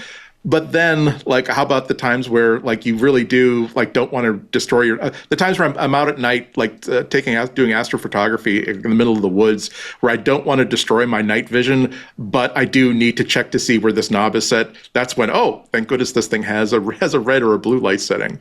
You should get the camo version, Andy, so no one will see you coming, and then that way. People tend to see me coming. That's how I've been exploited so much in my life. But it's also available. So I only wish that of course I have to get everything in dark gray or black. I wish I'd gotten the really bright red one, because that's the one I'm ordering for Lisa. That's easy to find in the dark or in the bottom of the bag. Yeah. Exactly. Yep. I love it. Can I also say that it's also like it's also useful for like I'm taking a walk, I'm taking a picture that I wish I had some. Oh wait, I do have a super intense fill light that I can add to this to try to this one spot. Again, it is a floating solution to a number of problems, and the headband works. Do you prefer the Storm 450 or the Spot 400? What's your overall preference? I've got the Spot 400. If I had the Storm 450, which I don't own, but I've been reading about, it has some user interface improvements. It's got some things like that. It's nothing that is super important to me. A lot more important to me than $20. If it's on Black Friday sale and I can get it for cheaper, of course I'll get that one. Yeah. But then the nice thing about both of them is that like you don't have to pay for the rechargeable battery pack if you don't want to. Again, normally it just takes like three AA's, and if you want to spend $20 or $30 for a battery pack that charges off of USB and just fits in the same space. It doesn't come at $60. They don't include the battery pack. I think they have different packages. Some include the battery, some don't. Okay. That's from, that is your Storm headlamp from Black Diamond Headlamps. No, I'm sorry, blackdiamondequipment.com. I imagine there's other stuff you can get there, like cargo pants and buck knives. They also have skis. They also have stuff for people who are in much better shape than I am. But this doesn't care what shape you're in. It'll Somebody in the Discord saying, where do you get those audio tour? Very nice, Andy. I like the lighting. Big improvement. Where do you get those audio tours you were talking about? There are a lot of them if you look for audio tours, but the ones we were using, the funny one in Hawaii with the shave ice is Shaka Guide, because, of course, it started in Hawaii, but now it's all over the world. Shaka Guide. Let us wrap things up with Jason. No, we did Jason. We did Andy. Oh, I must be Alex Lindsay's pick of the week, Alex. Yesterday, Blackmagic released Resolve 19.1, and it is a huge upgrade. It's a huge upgrade. Most notably is that it now supports the MVHEVC format. So this is Apple's, or not Apple's, but it's an MPEG format that Apple is using for the Apple Vision Pro. It's probably the first application. There's a big Final Cut conference going on starting tomorrow, or I think Thursday. That is, so we expect in the next day or two to see some updates to Final Cut. But right now, at least for the next couple of days, the only thing that really easily manages MVHEVC is Resolve. And so Resolve has released those tools along with many, many other tools, including things like breaking your songs out into tracks and separating voices from their ambient versus the echo versus everything else, to new tools in replay and Fusion, and it's free. It's free. I mean, there's a version. Get it. Why is it free? There's a $300 version, because this is what I think Blackmagic gets, is that this is a heavy app and you got to learn how to use it. Yeah. And so the thing is that allowing people to have most of the features, they do save some of those for the $300 version, which ships, by the way, with every Blackmagic camera. So if you buy a Blackmagic, I have a bunch of Blackmagic cameras. I have a bunch of copies of Resolve. So I for the studio version. But really, you can do an enormous amount of work in just the free version of Resolve, which is why it's becoming more and more popular. And you have all the Fairlight tools. There's new Fairlight tools that are related, and it now fully supports ambisonic. A lot of the surround is all supported, as well as just a growing number of tools that are within Fairlight. And this thing is moving. The amount of features that they put into it in every .1 release is usually the number of new features that you see in a whole release from most other applications. They just have so many engineers working on it. And so it's a free version. If you're looking for something that, and I spend about half my time in Final Cut and about half my time in Resolve. So when I'm editing. So if I need to do something really fast and I don't need a lot of control, I tend to do it in Final Cut because I've been using Final Cut since 0.9. so I just seamlessly moved over to the new one when it started. So I am very comfortable in Final Cut. When I know that I'm going to have to do precision work, when I'm going to do surround work, when I'm going to do precision color work, when I need to have a lot of control, then I move to Resolve. And now I have all the tools that I would need to put something together. And so for me, it's a little bit of both. But this update is stunningly huge. I haven't gotten a chance to play with it very much, but generally, they've been very good at releasing this in a stable way. So I'm pretty excited. I'm going to start throwing some MV HEVC stuff into it after the show, and start to see what I can do with it. But I'm pretty excited. A lot of us were trying to figure out, well, what do we do? How do we edit? How do we export? How do we do all those other things? And I think that this is also building up towards Blackmagic releasing a camera that will probably need to work with 19.2 or 3 or 4, where it's really giving you all the tools you need to edit spherical, or 180 degree stereo, which is probably coming before NAB next year. I don't know what any of that means, but I know it's important, and I probably should. It means that you can develop for your favorite device, Leo. Yeah, the Apple Vision Pro. This will be the app that you use for the Apple Vision Pro. Yeah. So it's it's. But I think that it's a lot of us have known that. The hard part over the last 20 years of working in spherical has been the tools. And so seeing tools that are readily available, not super expensive, easy to use, that can let you edit these things is going to make a big difference in this market. So we'll see. Drat, that Mark Gurman came out with a big story just minutes ago. Apple's next device is an AI wall tablet for home control, Siri, and video calls that will tap into cameras, doorbells, and run Apple's apps. There's something coming up next year that's going to be very interesting. He says as soon as March. Yeah. And what's really interesting about it is he calls it a wall tablet in the headline, but it sounds like it's going to be modular, because one of the questions was like, well, is this a tablet you hang on the wall, or is this more like a thing that you put in your kitchen with a speaker on it? And he says there'll be a speaker attachment. So like you can put it on, you can choose modularly to make it a bigger speaker in your kitchen, or hang it on a wall and use it to control your home and have access to, actually, Leo, the other thought I had is have access to your security cameras that Apple is rumored to be building, and then put those, of course, store the video on this device. Sounds like a modified, what Gurman said before, modified version of tvOS. Basically, this thing that they may ultimately call HomeOS. And he says no app store, which is interesting, because that would be an advantage. Would be you could use like the Apple TV app store, but it sounds like they didn't want that in the first generation product. But really interesting that we might get another, talking about Apple and the home, a compelling product where Apple's got a lot of the pieces here. They just need to put it together. And it sounds like maybe they're going to do that early next year. That's awesome. They finally got the memo from Alex Lindsay. Yeah. Thanks for sending the memo, Alex.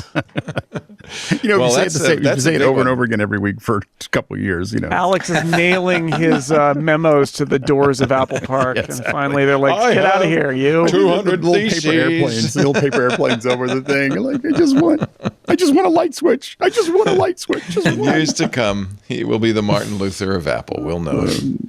Wow, that's good. We'll talk a lot more about that next week. We do MacBreak Weekly on Tuesdays, and Apple usually tries to get those press releases out after we're done. But this time, Mark Gurman scooped them. Tuesday, 11 a.m. Pacific, 2 p.m. Eastern, 1900 UTC. You can watch us live. We have 9 streams now. There are 1,283 people watching on those 9 streams. Of course, some of them are club members watching in our Club TWiT Discord.